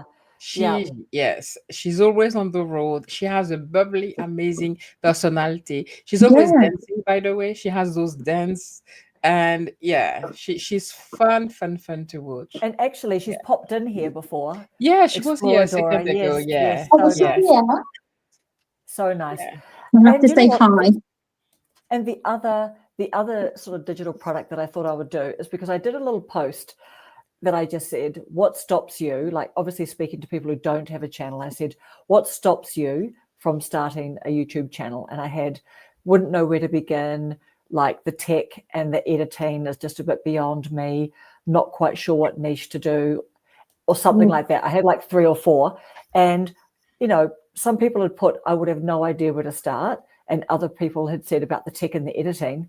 So even just from let's say like 3 or 4 people might have like clicked on that to sort of vote. I'm not really quite sure how many. But one of the things that I thought, and it's an interesting one because, Alison from Alison Living Life, 55 Yeah. plus, Alison talks quite a lot. Like, she is busy and she's got some health issues. She's always got lots of like family events and things like that, keeping her busy. She's always doing her arts and crafts, lots and lots of everything going on for her. But she's been so frustrated, like with her editing. And she said the other day, I've got like 5 videos all backed up, ready to go. Oh, yeah, And I'm going to probably have to pay someone to do it for me. But why anyway, not? yeah, absolutely Can you right. afford But it? Oh my goodness.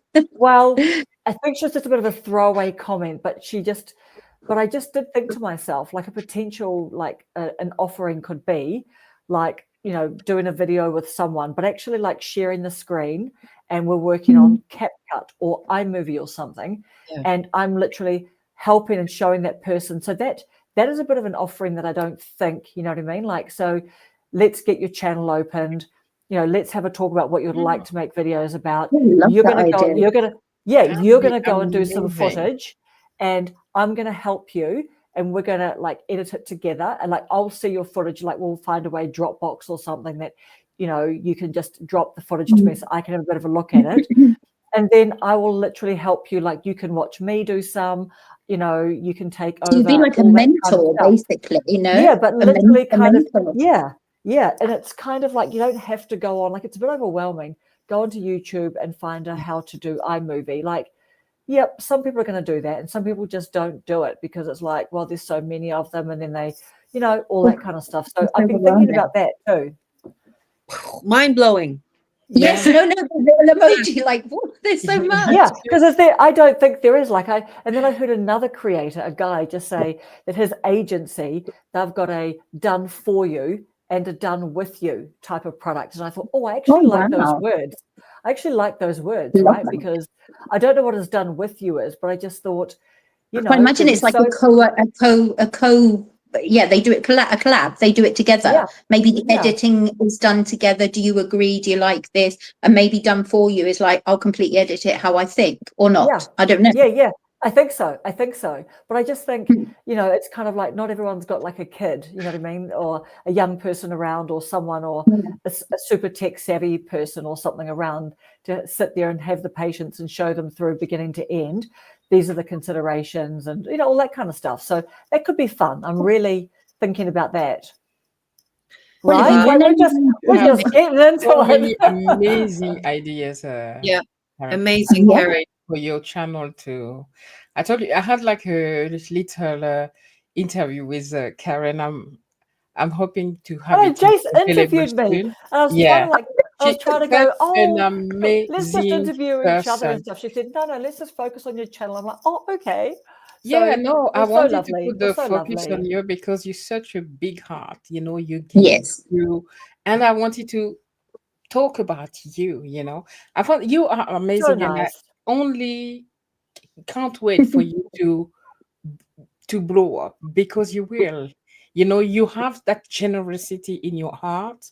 Even this idea of like helping somebody these are great. I don't watch a lot of gurus anymore, right? I say I'd rather watch you because we are working what we're doing right now together. We are. That's what we need, the community. We are pinging ideas, exactly what Sally said.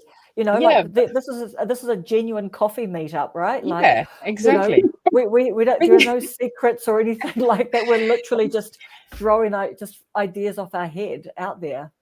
Yeah, and if I may, sorry, Pernilla, go on. No, I couldn't agree with you more because that's what I said also to you, Karen. You have this like YouTube aura around you, like you have that thing, apart from that, like what you're doing, that is so beautiful. But I mean, just like you're hilarious and thank you. You're so fun to watch, and you just I crack myself up, so it's true. You have to know how good you are. You have this thing. Oh, thank you. And like you, the other day, you found Peter. Sorry, no, Peter. We found Peter. I know. Yeah, we hauled him onto the live. Exactly. Yeah. I love that. Simon is saying Karen would be a great matchmaker, and she is, because through you and this, so I met like Pernilla, you marry, and so many of those creators that I didn't know before, like I'm discovering Simon, Nicola, etc. So definitely. I mean, I think for what Dora's saying, I think Dora, like, I don't really like help people, but like we love doing these lives together. So this as we know, like lives are just no work, you know what I mean? So, and the more that we do them, the more we just go, here's the link, and we just all jump on, and we've got the good understanding that we're going to have something to talk about, but we really want to chat with people coming on and all of that. Yeah. So exactly. Karen, do you mind? I just wanted to chat about the post that Mr. Beast. We all know Mr. Beast, right? The biggest YouTuber. I was shocked. He had a post 6 days ago, and I was shocked to know that he has 400,000 million. I didn't know that was possible. The entire planet is subscribed to that guy. But I love what he shared on that post. Guys, I'm gonna put a link. I hope it's the correct one on here. And on that post he says, a decade ago, before I blew up, everyone in my life told me I was too obsessed. I was called a freak and constantly told I'd never make it. Despite that, I just couldn't stop. I was in love with making content and grinded every moment. My eyes were open for 7 entire years before anyone started watching. I literally told my mom I'd rather be homeless than do anything else. The greatest gift in life is being able to wake up every day with a purpose. And thanks to YouTube and you guys, I have that. Thank you for 400,000 million subscribers. I'm like, what? Bajillion X. Yeah, Yeah. but seven, Makes me Exactly. emotional years. hearing that. Yeah. Yeah, 7 years 'Cause before people watch, though. You see, it's like sometime we're there. When you start YouTube, you feel a little bit like, oh, nobody's watching, and but you've been there Yeah. for 2 days or for 2 months, and for because we want something instant, you know. Yes. That's it. So That's it. I think That's that it. was a great. When I read it, I'm like, wow, that's a great It lesson. took, it, I was reading this morning on this, Jazz, because I love what you said about Mr. Beast, and I read up a little bit about him. And apparently he started in 2012, but he didn't get 1,000 subscribers until 2017. Wow. I know. And so I Yes. just felt like, I felt so inspired by the guy, you know? Yeah, definitely. Yeah. Same. And now, if people aren't blowing up in 2 months, they've been suki lala about it. That's one of my Exa- favorite words I like ex- to use. Like big suki baby. Suki Like, Lala. yeah, suki lala. I haven't heard of that one, Karen. I've heard I of know. many I think different ones come I out with, just but think Suki Lala. yeah. Yeah, it's totally like Pacific Islandy, you know what I mean? Like, stop being suki lala about it. Like, So, people just like, stop being a I'm ninny. I love quitting that the other day. She said, "Stop being a YouTube. ninny." Stop being, yeah. So funny. Hey, oh, you silly Billy, too. I said, Yeah, stop no, being a I silly haven't heard Billy that for about, years. It made me yeah, laugh. about being too humble about telling us that you're monetized. Oh, I did. I was Silly really Billy. nervous about it. I was really nervous about putting it in a group. Anyway, just want to mention about Mr. Beast. So one of the things I read about him this morning, and actually it made me cry, and I still feel quite emotional when I talk about it now. So when I think about Mr. Beast, so basically he was diagnosed with Crohn's disease.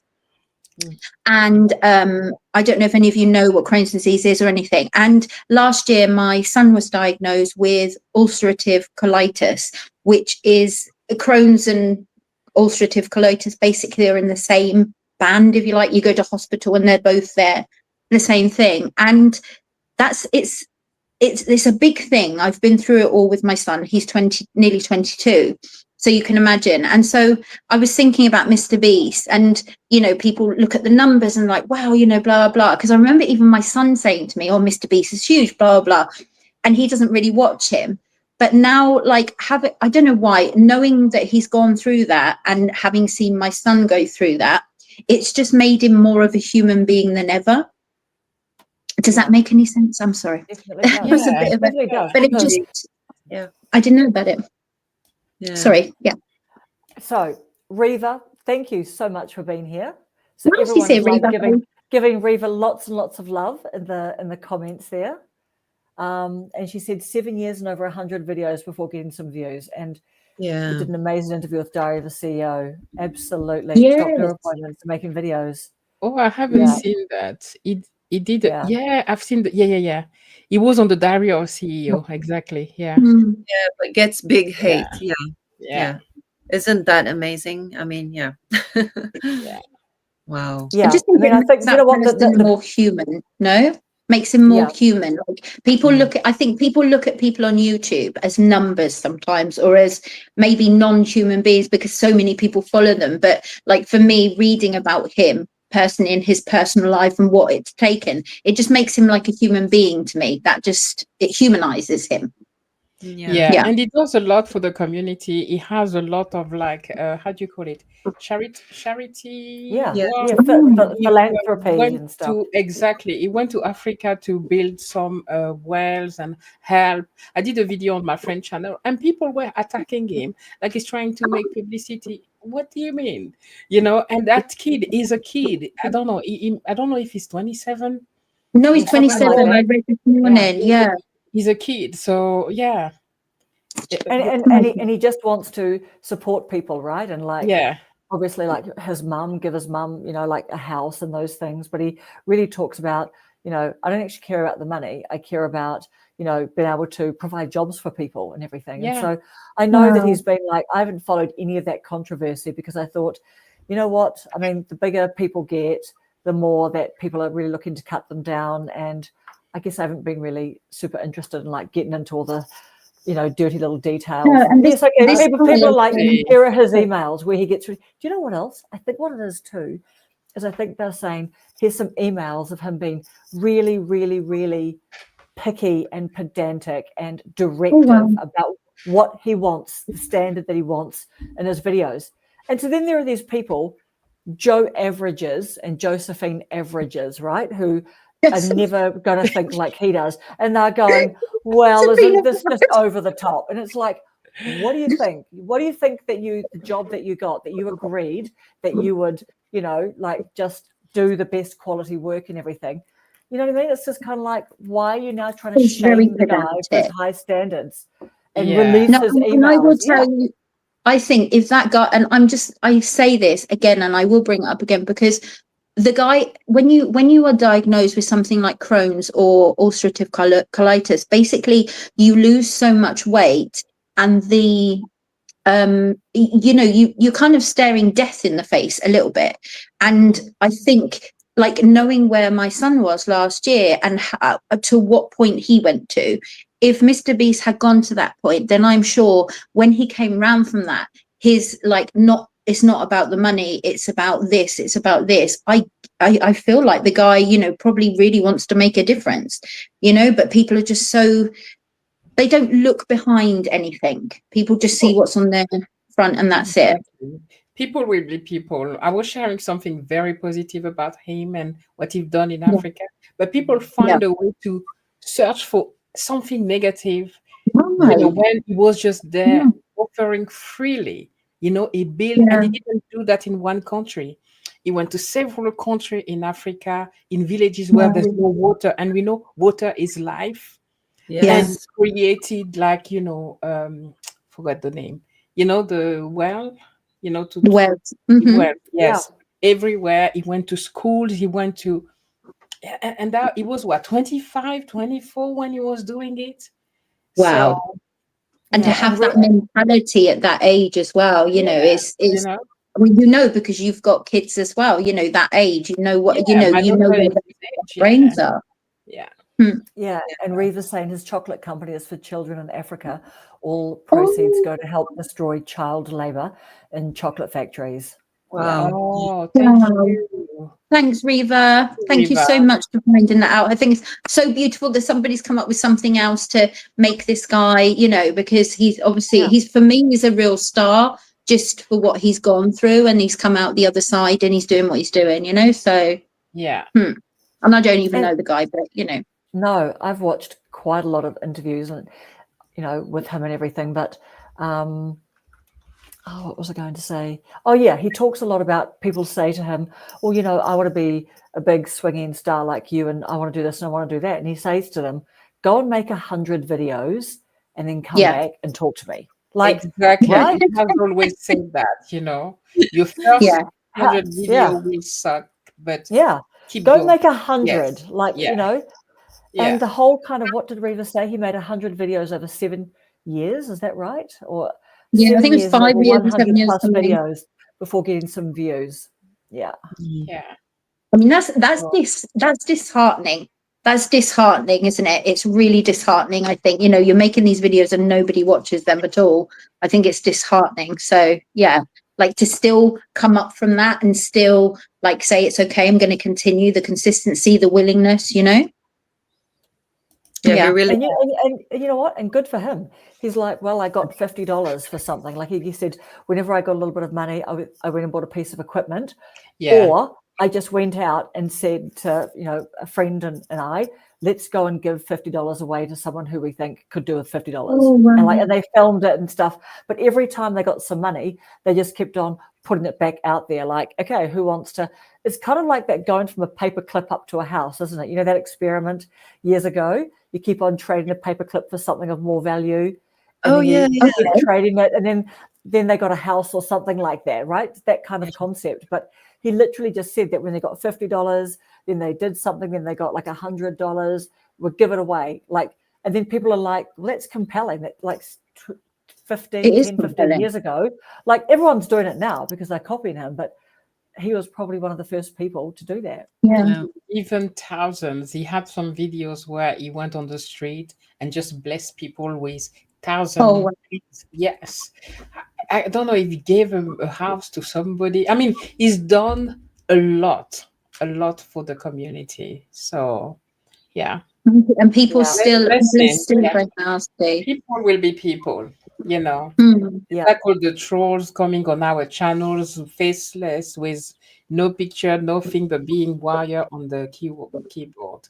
That will I always always think happen. that those people are not have sympathy, I think is the word, is just to think that those people obviously are having such a bad time in their lives that somehow or another they need to get that out to the rest of the world. I don't know. Like, I feel like it's a call for attention for people when they do that, you know? I always think this is something more behind it. Yeah. And you know, that I've been thinking lately about how, you know, it would be interesting if someone made a 5-minute, because I only just want to watch 5 minutes of it, probably a 5-minute film of a bunch of trolls, and just actually asking them, like them showing their face, and then just having a bit of an interview, like no judgment, just purely like, why do you do it? How do you pick people to troll? You know what I mean? Like, what do you get out of it? 3 questions. Why do you do it? How do you find them? And what do you get out of it? Like, wouldn't you just love to, you know, see their face and just kind of be like, hey, I'm making a maybe I should go out there and make a 5-minute film. I'll try and get some trolls together for a 5-minute film. You have great ideas. Oh my I've goodness. got the ideas. It's all coming out tonight. How do you do your research how to find these people? Yeah, exactly.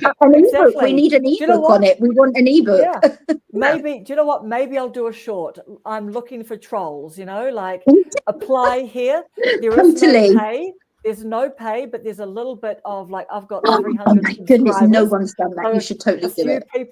Exactly. I might just say I'm doing research on it because, you know, these people, I do think they want some attention. So let's give them some. They do. Exactly. Like their second glory, you know. Exactly. Yeah. Reva's saying she's just passed 200 videos and feels like she's still figuring it out. It's hard. Yeah. I reinvest my AdSense back into my creating, of course. That's right. There's no shortage of money. I think life in general is not something that anybody ever has figured out. I don't know. If you have, give me the trick. I don't know. You know? I know. Okay, Reva's got a good question. How has creating been going? What keeps y'all motivated? How creating been going? What? Okay. How to troll the troll, yeah. Yeah, right. How do we keep motivated? I think what most motivate me is when I hear from someone that like, oh, I found this helpful, or thank you for sharing this. It really made my day, or just someone doing the exercises, or just, you know, getting value from like the mindset shifts and everything that I share. That's what's motivating me. Yeah, I think it's such a beautiful thing. I love that, Pernilla. I had somebody coming in my comments and also DM me about a series that I was just starting. Wow, I loved it. You know, I felt that I was traveling through the video and I can't wait for the next one. And for me, it was just a test video. See, is it going to be okay? I didn't. And you know, when we look at the views, you're like, okay, the video is only what, 20 views? Oh. And then you have that person that completely changed everything for you. Yeah. That's just so encouraging. And discussing with that person, she gave me so many ideas. It's often very interesting to listen to the comments of our audience, you know, the people that come every day. There's often gems of, and you know, the way I had sought the series, her comment brought so much that it's going to improve the way I'm going to do the next video of that series. Wow. You know, and it just pumped me into, wow, yes, it's actually a travel through these videos for people. You know, people may not be able to go to this country, but through that video, they'll be able to. Anyway, yes, the people actually, the comment and the community, like being here, you know, that's sharing. So I made a video on that, Jase. Once I made a video way back when I was doing my blogging. And the video is I listen to my subs, and that is the video. I listen to my subs because those are the people who are watching you. So those are the people who honestly have got the best advice. Apart from Pernilla, you are going to laugh. The meditation I made with the crows, I had quite a bit of negative comments on that video. And people, not negative comments, not negative. People were really, really nice. I was really enjoying it if all of a sudden it weren't for the crows. And I was like, oh, crap. Well, outside the sound. Oh, do you mean, they were enjoying the meditation and then they heard some birds outside? Well, no, because in my meditations, I often put water sounds and bird sounds. So in one of my meditations, when you know, but you just do it anyway. So because when I'm in the mornings where I am, I have a lot of bird sound and I have crows. Like there's no lie. But anyway, I put it on the meditation. It wasn't my B-roll, it's from Epidemic Sound. And every now and again, you get to kind of the end of the bit with the birds and they'll be like, caw, caw, like this. Oh, yes. You thought this is the hi-hat moment, right? Like, but I'm like a bird lover, so I love the sounds of. No, you didn't. Me too. Sound good. Yeah, anyway, it didn't disturb me at all. Actually, I did enjoy it, but. No, but some people found it, and it was so funny. When you do something, you upload something, and you're like, I know that this is going to happen, but I did it anyway. And I just, but on the other hand, I'm like, well, it's okay, because those who have watched it have really enjoyed it. But people have commented, but they're not nasty. People say, oh, I would have really enjoyed it if it hadn't been. And I was like, oh, I've had some comments about that. I am really sorry. Please feel free to choose another meditation. And you keep it in mind and you bear it in mind, no? And the lovely comments that you receive as well. I've had some amazing, beautiful comments. And I think that just, that morning when you wake up and you're like really tired, it's like, oh, I'm going to get on it. We're going to make a video. And you're like, what is motivating me in that moment? And I think about the comments and people. And there was a girl the other day, a girl, I don't know who. And she said, I just love it. It was the way she'd written it. And it was like almost like she was saying to me, I just love your channel. You're like my favorite channel. And I was like, really? Really? You're like, well, I know, it was just in a message. And I just thought that was, it makes me cry. Makes me motivating, very motivating. Yes. Sorry, very emotional. Yeah, no. And so Dora is talking about Peter Urbanowski. So we had yes, Peter. So Peter, Peter's come on to quite a few of our lives, hasn't he? Or has he come on to the American Girls ones? I think it might he was be on the American one, as the American. I think his time frame, because I think he's in his time zone. I think he's in Scotland. But he was just coming on and everyone was sort of saying, oh, is Peter like who is Peter sort of attached to? But he just was really chatting. And so we'll go and check out his channel. And he had an incredible video, and I've shared it. It's a 3-minute something video onto a post. And Dora from Explorer Dora 80, she's shared it as well. But I think he had 13 subscribers, and then I was number 14. And I shared it, and I popped him into a WhatsApp group, and the girls just gave him lots of love and subscribed to his channel, because he's trying to encourage people to start on YouTube. But he's absolutely happy, because yesterday's, and also he did 30% jump. He went from 14, he woke up to 22. He was thrilled. Subscribers. We all know what that feels like, don't we? Oh God, yes. We all know what that feels like. And I said, I'll come on to a live. Let's do a live. And he's like, I'll stay up till midnight. And I just sort of don't really sleep regular hours and stuff. So he was on live yesterday. Here's a guy, 22 subs, and he's the same as all of us. He's just earlier in his journey, and just rocking and rolling, and he's into it. He's a great guy. He's a great guy as well. Some really interesting thoughts. Yeah, but really, really lovely video that he made, all about the conversation with, the conversation, the way he did the conversation with a friend. Yeah, absolutely incredible. Yeah, really cool video. Yeah, and his thumbnails, I love his thumbnails. I think I'm a bit obsessed with thumbnails, but I love his thumbnails. They're so good. He's a new creator. I've seen someone talk about loving his thumbnails.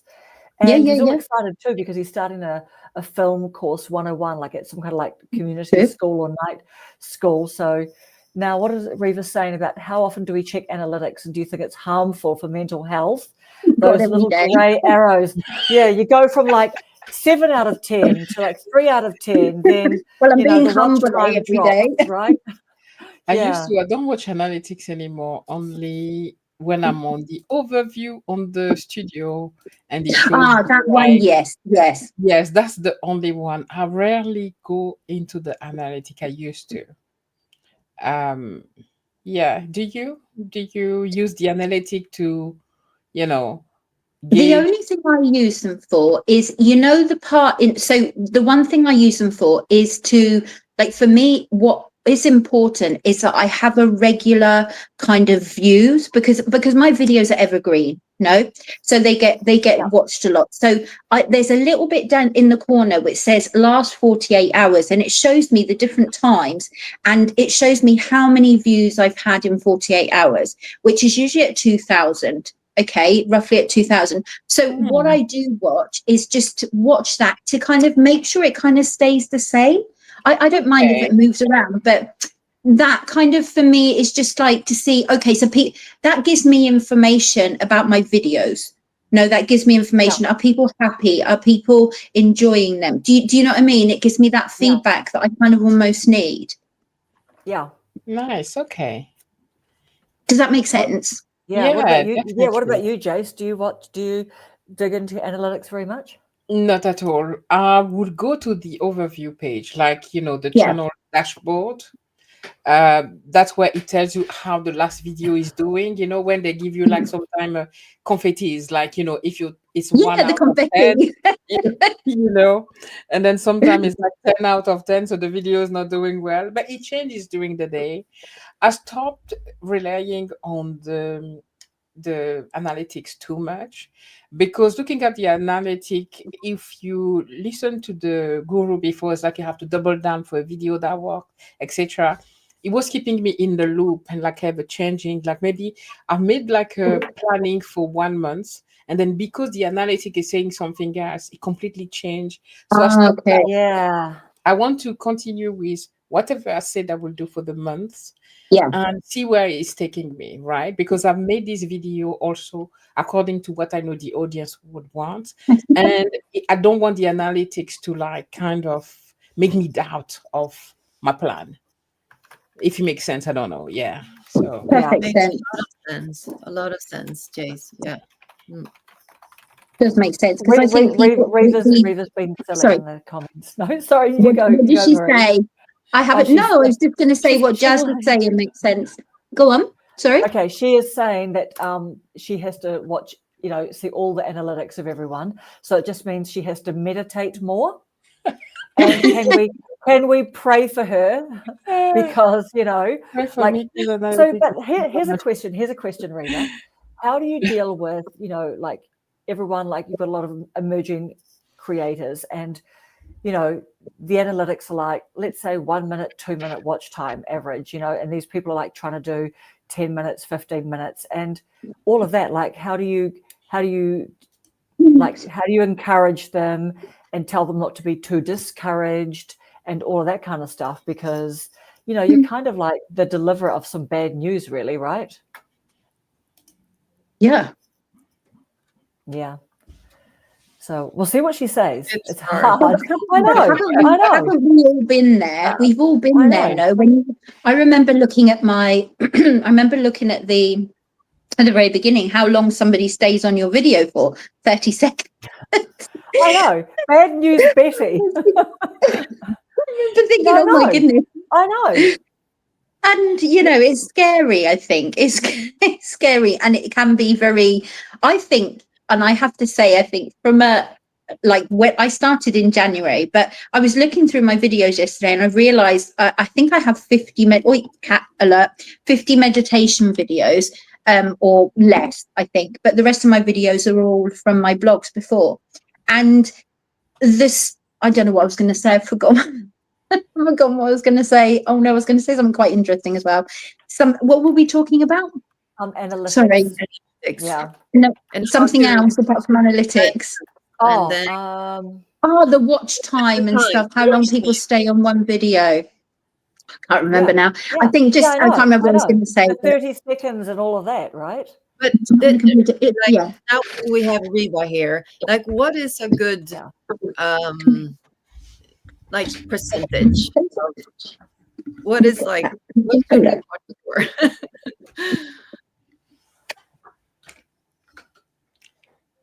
As a roadmap for a creative Are plan. we waiting for Riva?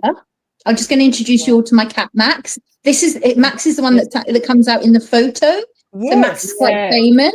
Max is quite famous because he's also on our thumbnail tonight. Yeah, as well. He's on the thumbnail. This is Max. So he's practically going viral. Well, do you know? I remember. I think it's on my Instagram. I've done quite a few reels of him because he's quite funny. And you know, when they were always trying to find that one spot of sun, like they're looking for that tiny spot of sun wherever it is. I literally do that. Oh, do you do that as well? I do. Bless him. I love what Riva's sharing. Like, you know, we just make a plan, stick to it.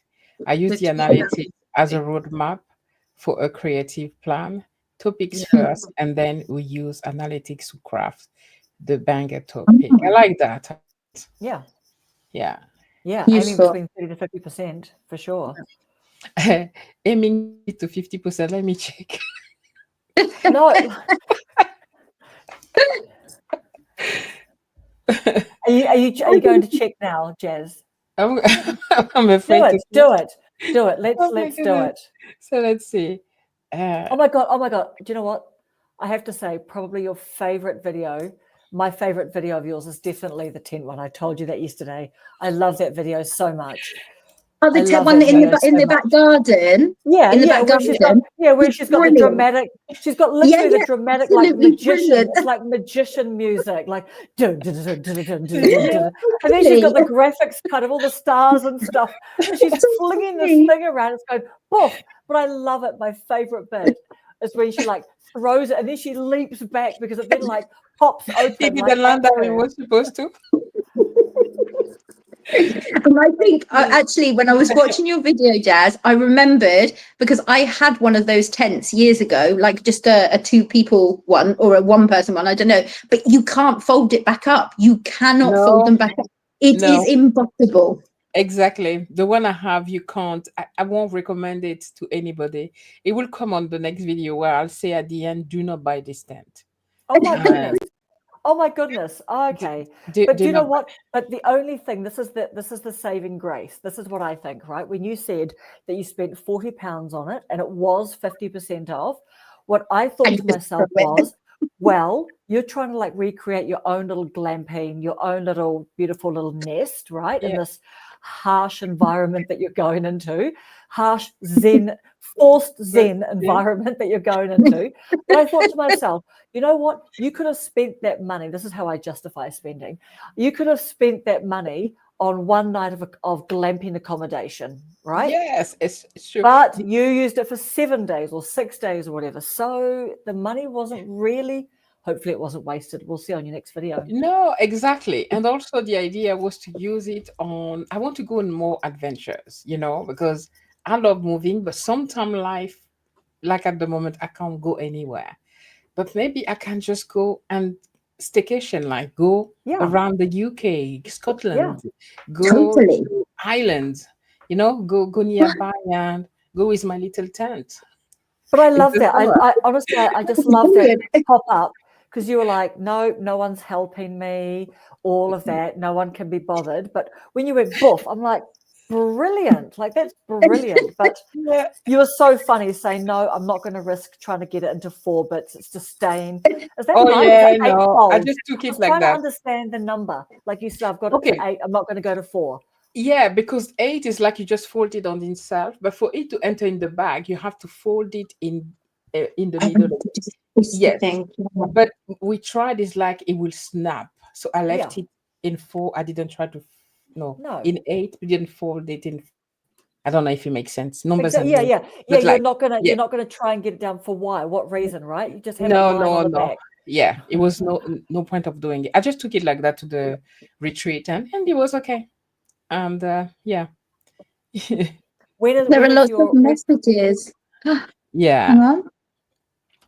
I don't even know how to see the average view duration. Where is that? The average what? Average. You know, View Riva was duration. saying average view duration in between 30 to 50%. I'm trying to find it. But when you go into the overview page, Jazz, when you go Yeah. into the overview page, does it not say the click thingy? I'm Click-through really rate. great at explaining these things. The clicks Yeah, Wait. don't ask me for the specifics. Oh, The click-through rate. And does it not say average view duration? Because for me, it comes up there. You know, when you put a new video out, it says Yeah. on the dashboard, and it says, I think, how long people watch it for. I always get quite confused. I think, do you not watch it the whole? Do you not sit there in your meditation Oh, all the way through? I've got it because you have to go in the video and go down. For the video, let's say about the one where I went in the park and sit for 45 minutes to see if I could do a I data did. entry. So this one got 31% average. okay. That's Yeah, good. That's good. It's 31%. good. Okay, It's I'm good. within what Riva was saying. Yeah. What about your tent one? How's that doing? You've only had it up for a couple of days, though, Yeah, the haven't 10th you? one. Let me go on So this funny. one. I You just don't And have the to give me packing a. one, and the Oh, packing one. wow. oh, we love those. 35.6, How much? Oh, 35.6. that's so good. That's okay. Thank Oh, and you. the Okay. packing, Jase, the packing when you said, "Yeah, guys, Yes. I know it looks like I'm going to war." I was like, "Oh my I know. goodness." But And do you then know we what? I changed the loved rucksack for all the your little suitcase. Oh, all your little wow. packing cells and everything. Oh, Literally, Yes. I'm just The like, one is 46.5. I Wow, okay. which didn't one was even know that? how to look at this. Thank you, Riva. I didn't know. Also, I never pay which one attention to that.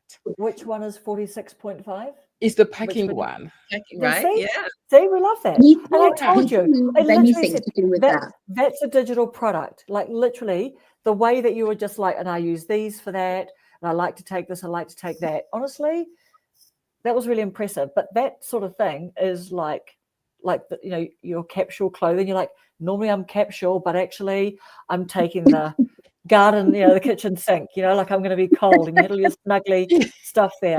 But you know what? I'm going to go back to the tent one, like you in the tent. Honestly, and I loved your editing. Funny.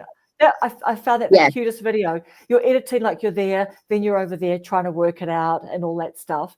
But I loved the bit. One of my favorite bits was when you were just lying down and you just like closed your eyes because I'm just like I'm literally like glued to it. Like, what is she going to do now? Like you're just, and then you're going, well, it's going to be, people are going to be snoring at night, aren't they? So then it's not really a silent retreat anymore, is it? Like, is that allowed?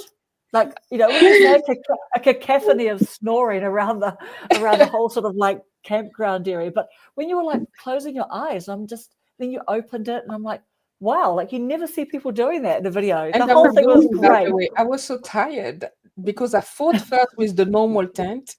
I was so tired. By the time I did the pop-up tent, when I lay down there, oh, it was so comfortable. I It was was going blissful. I to know. I for a saw. nap.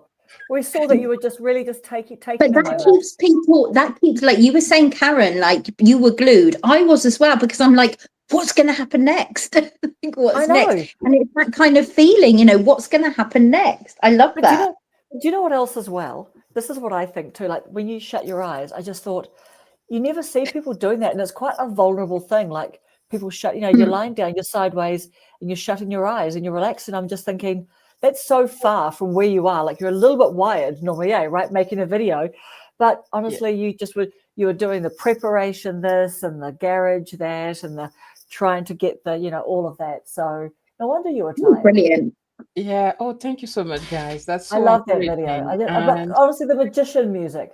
Come on. yeah, I had to make it How did you exciting. find that music? How did you find that music? That piece of music? Because I wanted to do a voiceover, and I just wanted to do a video where I show you the process.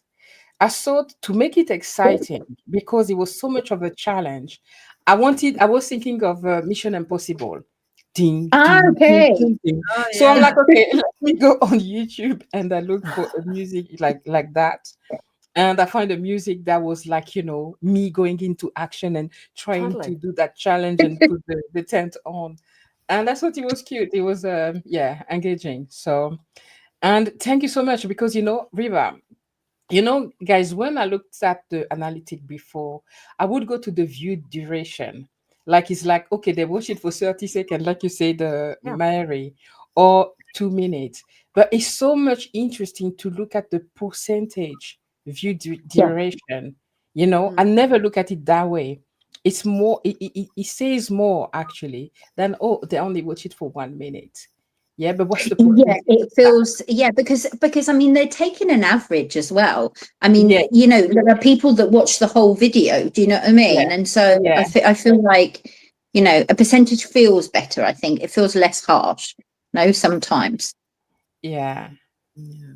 Oh, that's I think great. so. But your videos are amazing. Your videos are, I've watched so many of them, and I do love your videos. I think you do such good quality videos. Mm. And I've said this Yeah, you before. do. You're like Wow. honestly really professional. Really professional. I know, like Yes. all of your little signs all over, like you do this, and like, you know, with your little labels and things that pop up, like. But even Hmm. I don't know how to do the little graphicy things, like all the little you know, the little fireworks things that you It's did when the CapCut. tent It's when the CapCut. tent was popping up open and everything like that. Yeah, it's CapCut is such an easy app, and this is why they actually increase and double the price. It Oh, used to that's be right. $9.99 or something like that.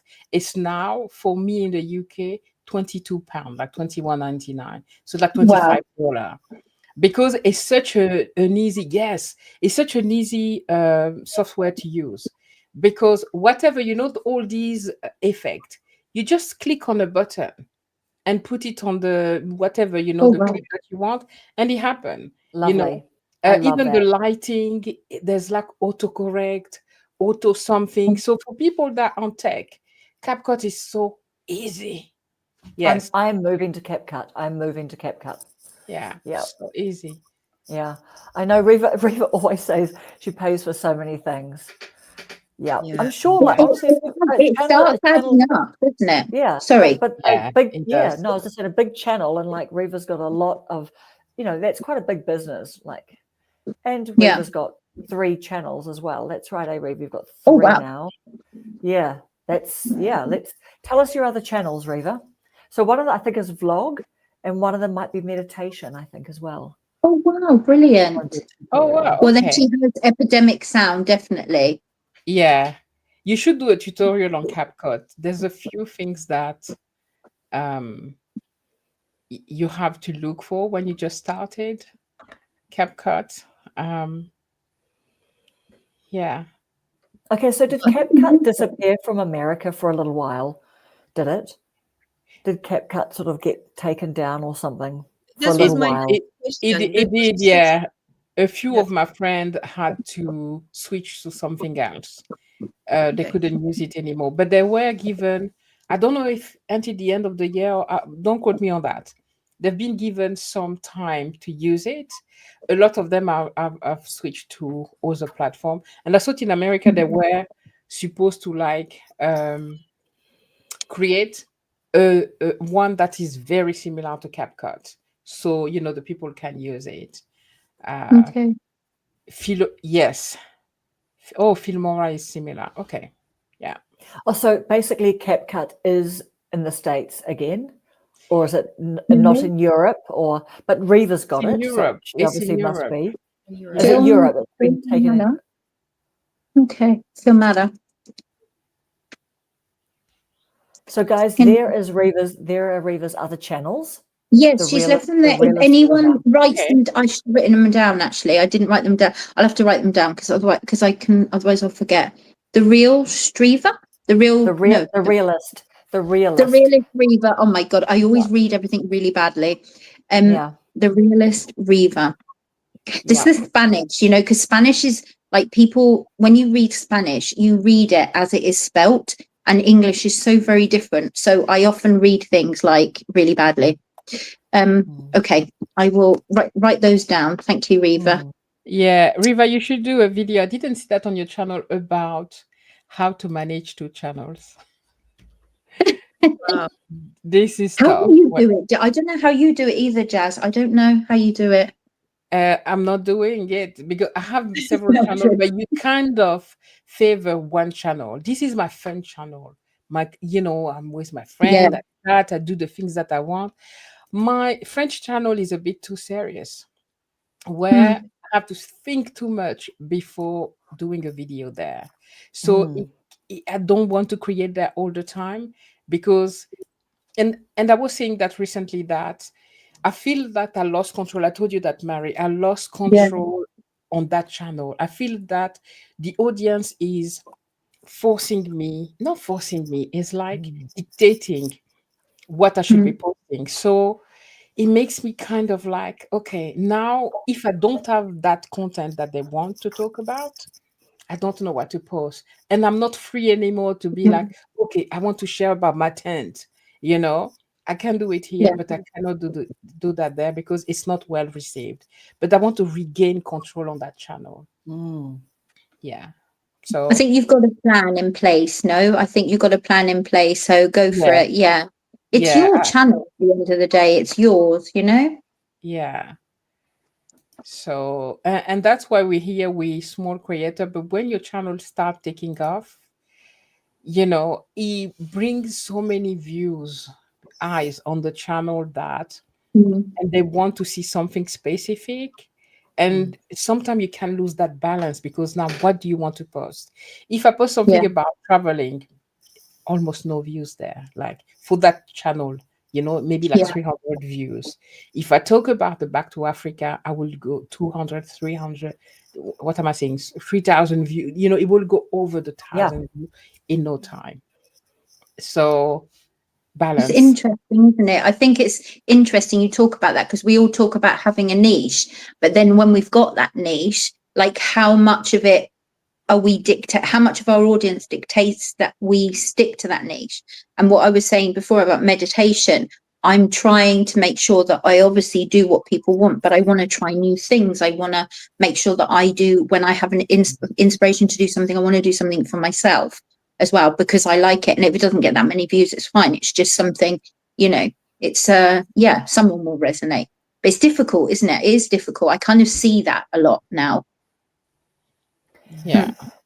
And so why do you think that topic, going back to Africa, is, why do you think people are so hungry for it? Like, is it just your audience? Are there not many other creators making videos about that?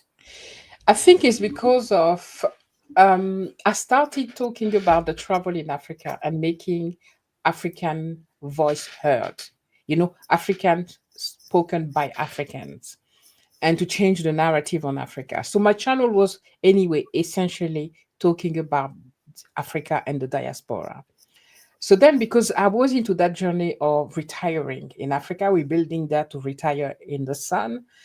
And that's the topic that I was talking about. And when I shared my story, and I had like a video I told you that blew up, and is like now 170,000 subscribers or something like that. And from that video, it brought all these people that were interested in back to Africa, Mm. you know, Mm.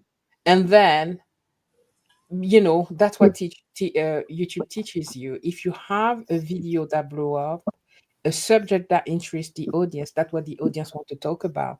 I didn't mind like interviewing that now other people and talk about that subject because I love that subject. But that's not all. I have a lot of things that I'm interested about. This Yeah. is why I created that channel, to be really free, to talk about the things that I love. So I call it my travel channel. And there it's more serious, but I still want to make it like enjoyable. Yeah. Mm. Yeah. I know. Yeah. Yeah. And so Reva's saying that the Reva Reveals channel audience only wants YouTube growth and socials. Absolutely. So she Yeah. has the other two because stuff only translates differently. So is it meditation? Like, is it meditations, isn't it, Reva, on your Dream Life Revealed TV? I'm going to check those channels out. Yeah. Yeah, me too. Super interesting. It is Would you have, interesting. As one woman. Sorry. She's a one-woman big walking business. She's busy, busy, busy.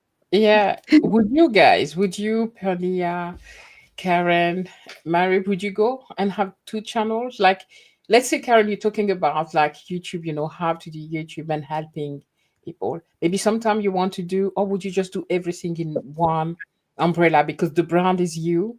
And so Or would you actually go and do a second channel Do a later second on? channel? I don't think Any so, of you? because I don't know what I would do it on. Okay, that's good. Okay. Hey, Yeah, you know, we you know the talked. WhatsApp. Sorry, Pernilla? No, I was saying, yeah, when you asked me this question, I was thinking about affirmations. Yeah. Yeah, but maybe that fits into my channel as well. I don't know, It but that's does, because I feel like yeah, affirmation and your channel would fit together, like overthinking, right? and then affirmation can help the overthinking, Of Yeah, course. right? So I it love kind of affirmation. works together. Yeah, Super helpful. yeah, Yeah, see, I But Reva's think saying don't do it. She's saying don't do it. I yeah. She think Two said, "Don't do channels. it." It's No, but crazy Reva, when you but have. you've got three. But Reva, you've got three. I do affirmation and meditations. It'll be more than that. Yeah. but I But it's a think lot. yeah, when you have a big channel and you can delegate, I think then maybe I can think about it. Yeah. But like now, yeah, I'm trying to grow my channel, so I think, like, the one thing and go all in on the one thing is good in the beginning. Mm. Like maybe later when as you grow and you will be able to like delegate and get some help with, the things Yeah. that take so much time. Well, maybe then we have space to create that other thing. But It's true. It's having that space, isn't it, to create both. Yeah. And yeah, also another yeah, thing is, Pernilla, you speak another language as well, and even you marry. My French channel is in French, yeah, so but I wanted to create something in English as well. And because my community, the connection that I have are a lot with, like, because I live in England, etc. So I wanted to create video where people that I'm connected with can understand as well. And it was also another escape to, like, free myself from that channel that was. And it's funny, I like what Eva just said, you focus, and I heard that a lot of time, that focus on the main channel. The funny thing is, the French channel is monetized, but I don't do videos there. I could earn money there, but because the joy is not there anymore, I focus on this one, and I'm not earning anything here. But it's so much, I earn so much more. This is why it's very important to. Sorry, guys, I feel like I'm holding no, back. no, no, no. No, This is no, this is this is interesting. interesting. This is why it's so important to know your why when you do YouTube, to really love what you're doing, be passionate Mm. by what you're doing. Because when we all escaping, trying to escape, like I want to retire since last year, and since I'm 40, right? So I'm trying to retire within 2 years. So I'm hoping YouTube will become like a side hustle that can bring me, like, buy me a coffee, or buy me like a night in a hostel somewhere. Yeah. But I have to love it. So I was talking to Mary that I'm completely shifting the French channel. The Back to Africa will still be there, but I need to reclaim it, because I need to love making video there, and I lost that. So it's very important to keep that in mind, to do something that we also enjoy. Yes, we bring value, but we need to bring value to ourselves as well. We need to love what we do, otherwise we'll burn out. I think you So said that, I Jazz, love didn't you? You said about it. If not, it becomes a job. Yes, And thank you. we've already, you said that. You said it becomes a job, and like, Yeah. I've already got a job. I don't want another one. Yeah. I Yeah. don't Hey, want Yeah. another one. we've already got a just over broke. Yeah, well, broke and a job, but I've got both. JOB. But yeah, Yeah. We're just over Yeah. broke. Okay. Yeah. Reva's asking you a question, Jase. What part of Africa are you from? Can you see her comment Oh, there? no, I didn't see that. I'm She's saying Gabonese. I'm from yes. Gabon. Gabon is like Central Africa in the corner. Africa is here in that corner near Cameroon. Yeah, it's a French-speaking country. Yeah. And she's saying that she'd love to find her actual origins. She's African oh, American, but doesn't know her African heritage. Supposedly, she could be Ghana and Nigerian. Exactly. A wow. lot of them are I will be starting a series, Finding My People, is finding the Oh, people that wow. are from the African diaspora. I started, on my sabbatical, I want to go to Cartagena, to a lot of places in South America, where you find a lot of, people that were, brought there by the slave trade, etc. So, Hmm. and to talk to these people who are African origins, and I called it Finding My People. Anyway, yeah, Yes. I think Yeah. is there a tea with Jazz and Riva happening, perhaps? Yeah, I'd love to. I love to. River, I'd love to, honestly. Like, maybe you can do the DNA. I forgot. There's a DNA something, right, where you can find Oh, wow. where your Yeah, of course. your Yeah. ancestry are from. That'd be amazing. Yeah. And I found somebody even from an African American that has her origin in Gabon. I met her Wow. in South Africa, and I told her when she wants to go to Gabon, I want to travel with her in Gabon. Wow. So I welcome her home, So, and that's what I'm passionate about. That's what I'm bringing back in that channel as well. Okay, guys, I spoke a lot about me, I think. No, I love it. I I love love it. you. I love listening. And we've got Kelly saying she's gone back and forth about the niche thing. I stick to a niche for the most part, but occasionally I'll veer off and do a video about something else. That's okay. Yeah, that's right. Yeah. Okay, you have to. You have Yeah. to. Otherwise, you're going to Absolutely. lose. You're going to lose lose the passion, lose the thing that makes you want to do it. No. Yeah, like I quite enjoyed Kelly's one about like just friendships, like when like you get a friend will dump you, you know what I mean? Like that's relatable. Like most people have had that. Yeah. I've had that experience, and just the heartbreak of it all. So that was a good video. I really enjoyed that one. I think it's important. She did it. Ancestry. What? Mixed black and white ancestors. That's why I love everyone. Yeah, exactly. Yeah. I would love to do a DNA thing because I have Indian roots. So I would love to know my DNA because you know what grandparents are like. Well, my grandmother her mother was Indian. So I don't know like as much as I would love to know about my ancestry. So and because I think when a lot of grandparents who were in the war, etc., they don't like talking about their history. They don't like talking about their past. And she didn't like talking about it. So I know nothing. And it's really frustrating, I think. I'd love to know all about it. And yeah, just to visit that place like Jazz is doing is like visit your place of origin, like where where your roots are, your people, your... Yeah, I know that when I've like tried to, like tap into grandparents and the whole great grandparents and who's connected up where, and then I think sometimes like there's some skeletons in the closet and things, and places just sometimes, right? And the older generation just don't want to talk about it. You know what I mean? It's like just let sleeping dogs lie. Yeah, exactly. They're sleeping dogs lie. Yeah, exactly. Sleeping secrets lie. Yeah. So you know what I mean? It's just kind of, it's all a bit, I don't know, like things are so much more open There's now. a lot of, like you were saying, there's a lot of skeletons in the closet. My grandma, who's I'm not saying that with you, but you know what I mean?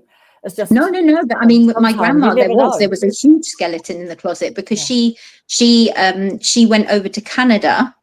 God, I don't even know what she went over to Canada. My father was born in Canada, and he had a sister, but they had different parents, different fathers. And so when my grandmother came back here, she came back with a Canadian man who wasn't my dad's father. And he found out 50 years later, he found out a long time. I don't have any,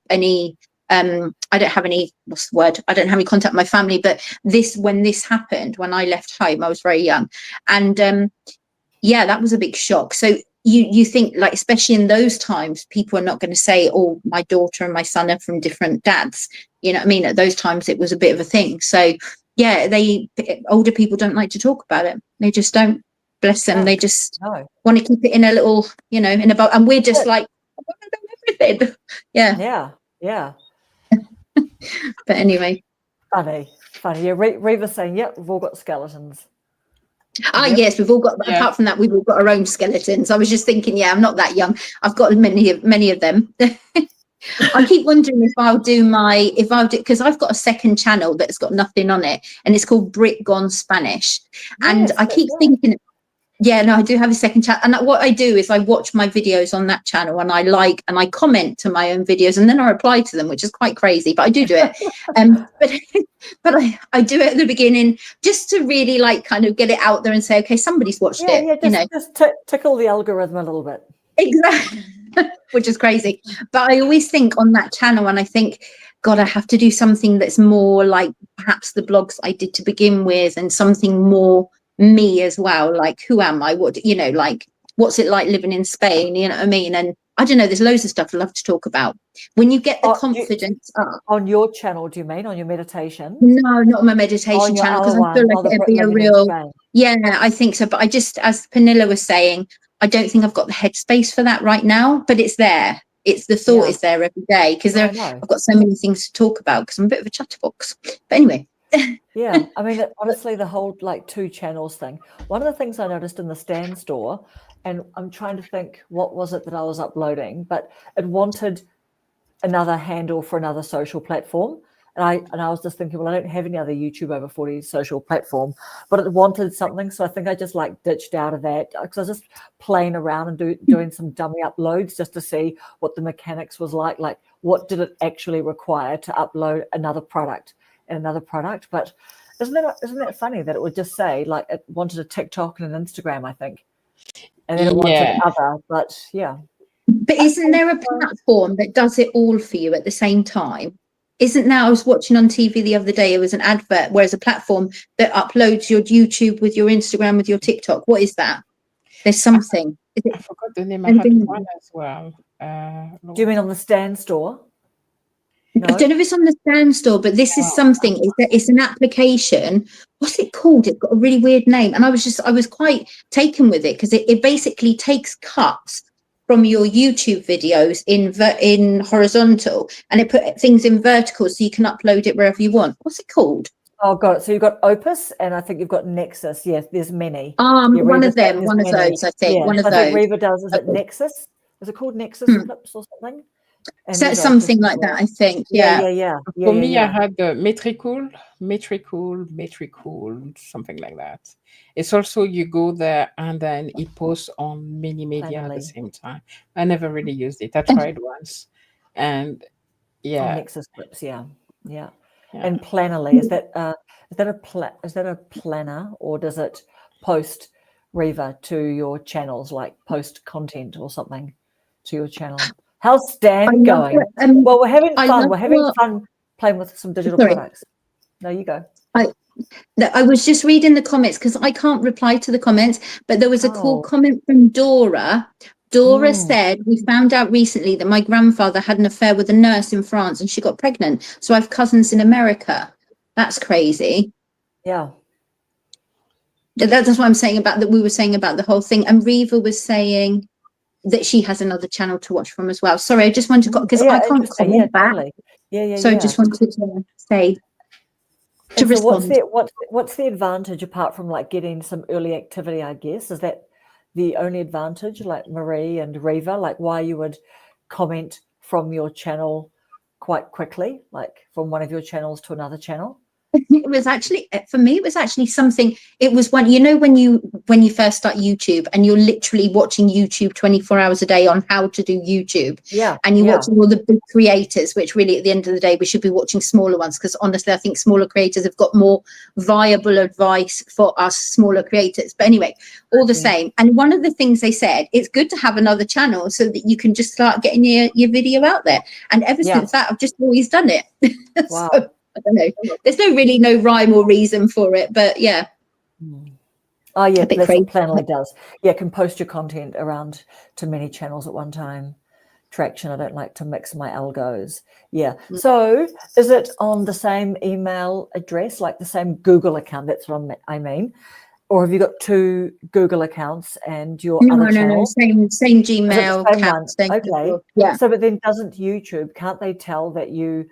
Like, of course, yeah, there's no benefit from me having I didn't do, like, I made the YouTube video after I started the YouTube account, after I started my first one.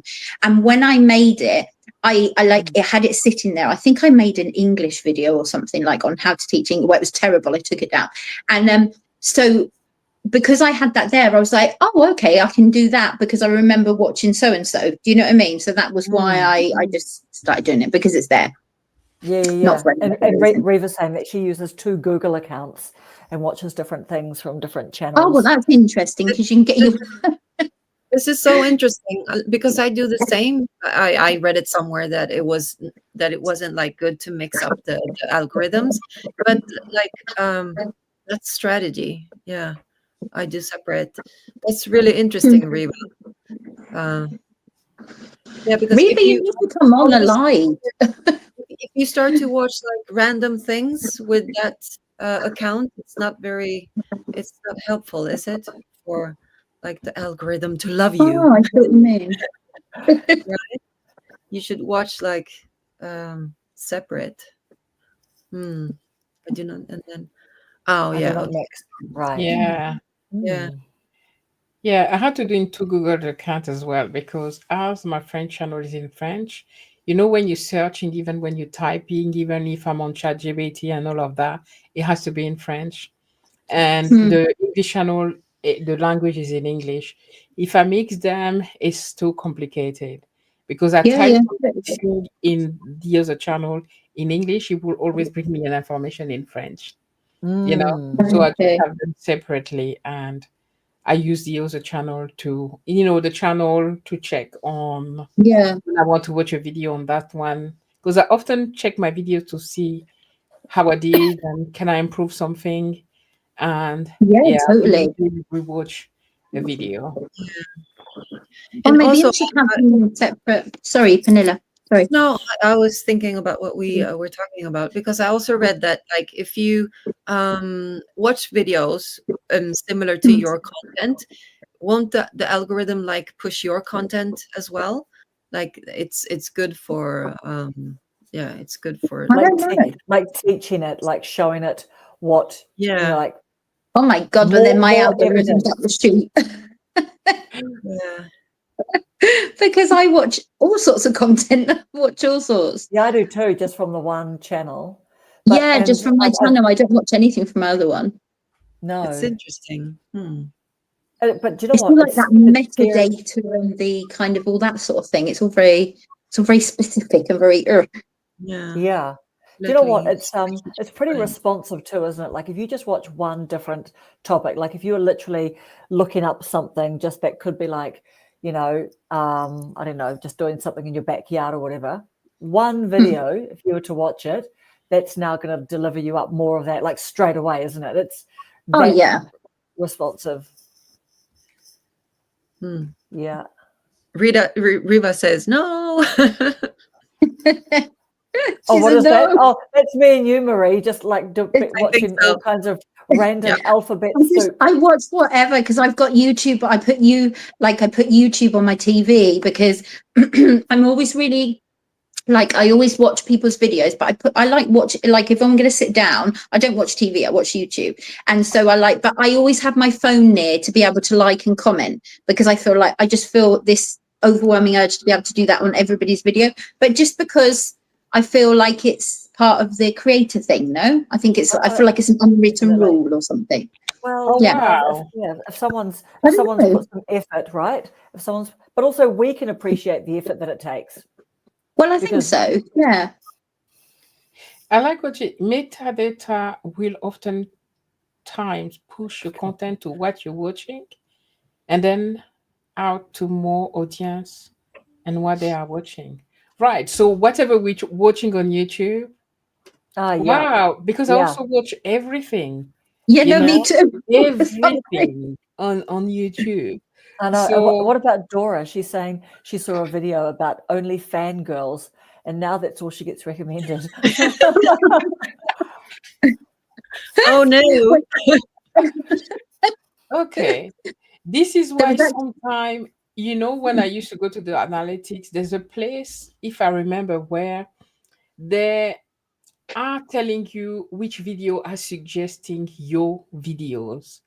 And sometimes there's some random things that has nothing to do with your videos, your niche that recommend. Could it be because we watch so many different things that that's a good thing. I didn't know that. I don't think that's a bad thing. Do you? I think it just means that your videos, for me, I don't think it's a bad thing that I reach random people who may like meditation, who may not, may just want to watch. I don't know.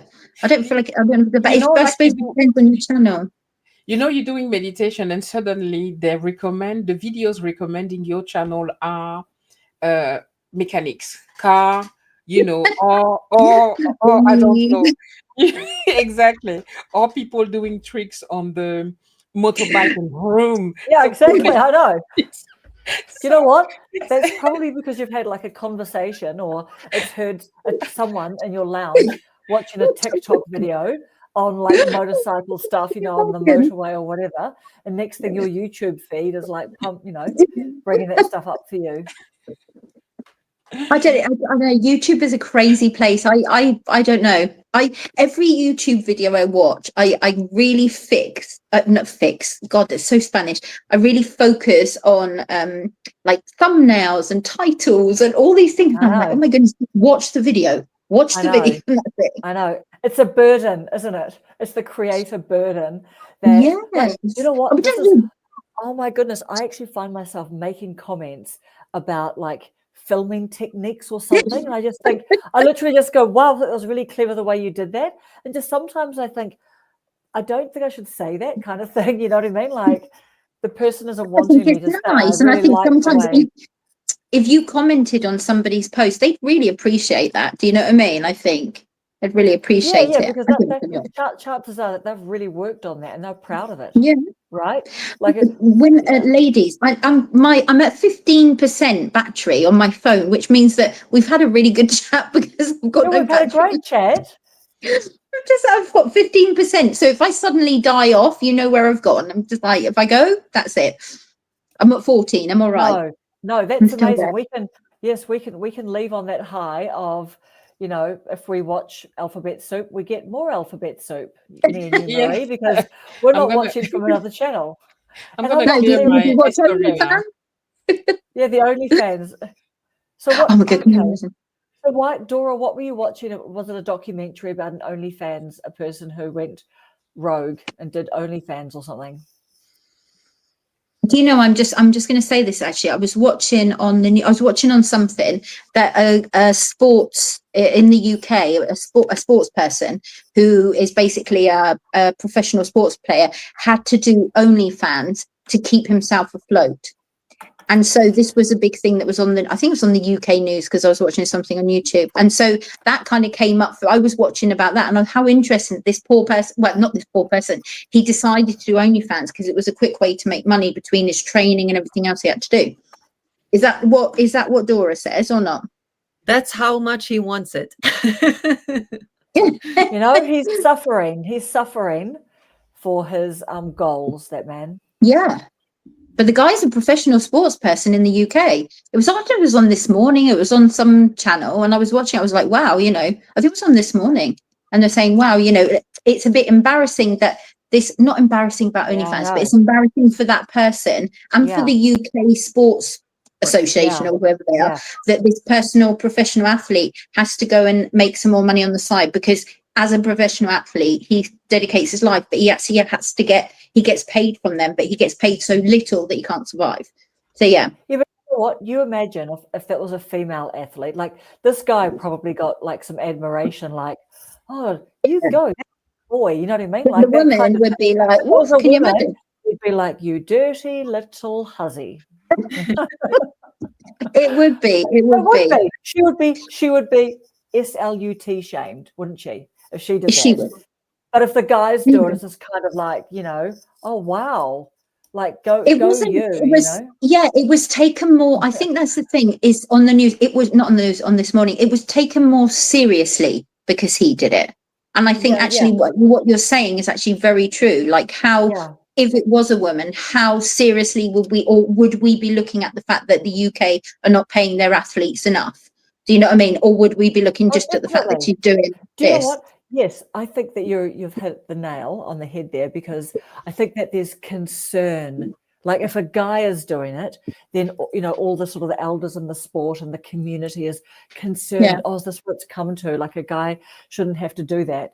But if it was a woman, then, you know, people would be saying things just like, look, we're not here to condone that sort of thing. And you know what I mean? And hey, it would just be a bit of a different take, I'm guessing. Different take, yeah, definitely. Yeah. Double standard. Exactly right, Kelly. Yeah. Yes, see, Reva, I roll. Exactly. Looking for ways to travel more. Options are always good. Yes. Well, Yeah, I know. Okay, ladies, I'm going to have to love you and leave you all because I just think my phone's going to go and it's just going to go. No, I'm going to love you and leave you. I think this is perfect time. Let's wrap up. Yes. And thank you, Yeah. Dora. Thank you, Jase. Thank you, Reva. Thank you, Kelly. Thank you, everyone. Thank you, everyone. Really, really lovely time. But thank you all. Yes. Yeah. All right. Have a great day, everyone. Good night and have a good Okay. day. Well, sleep well, Karen. Bye, Yes. everyone. Take care. Go back to Yeah, sleep, Mary, Kelly. see All you right. later. Bye. See you later. Bye. Bye. Bye, Pernilla. Bye, everyone.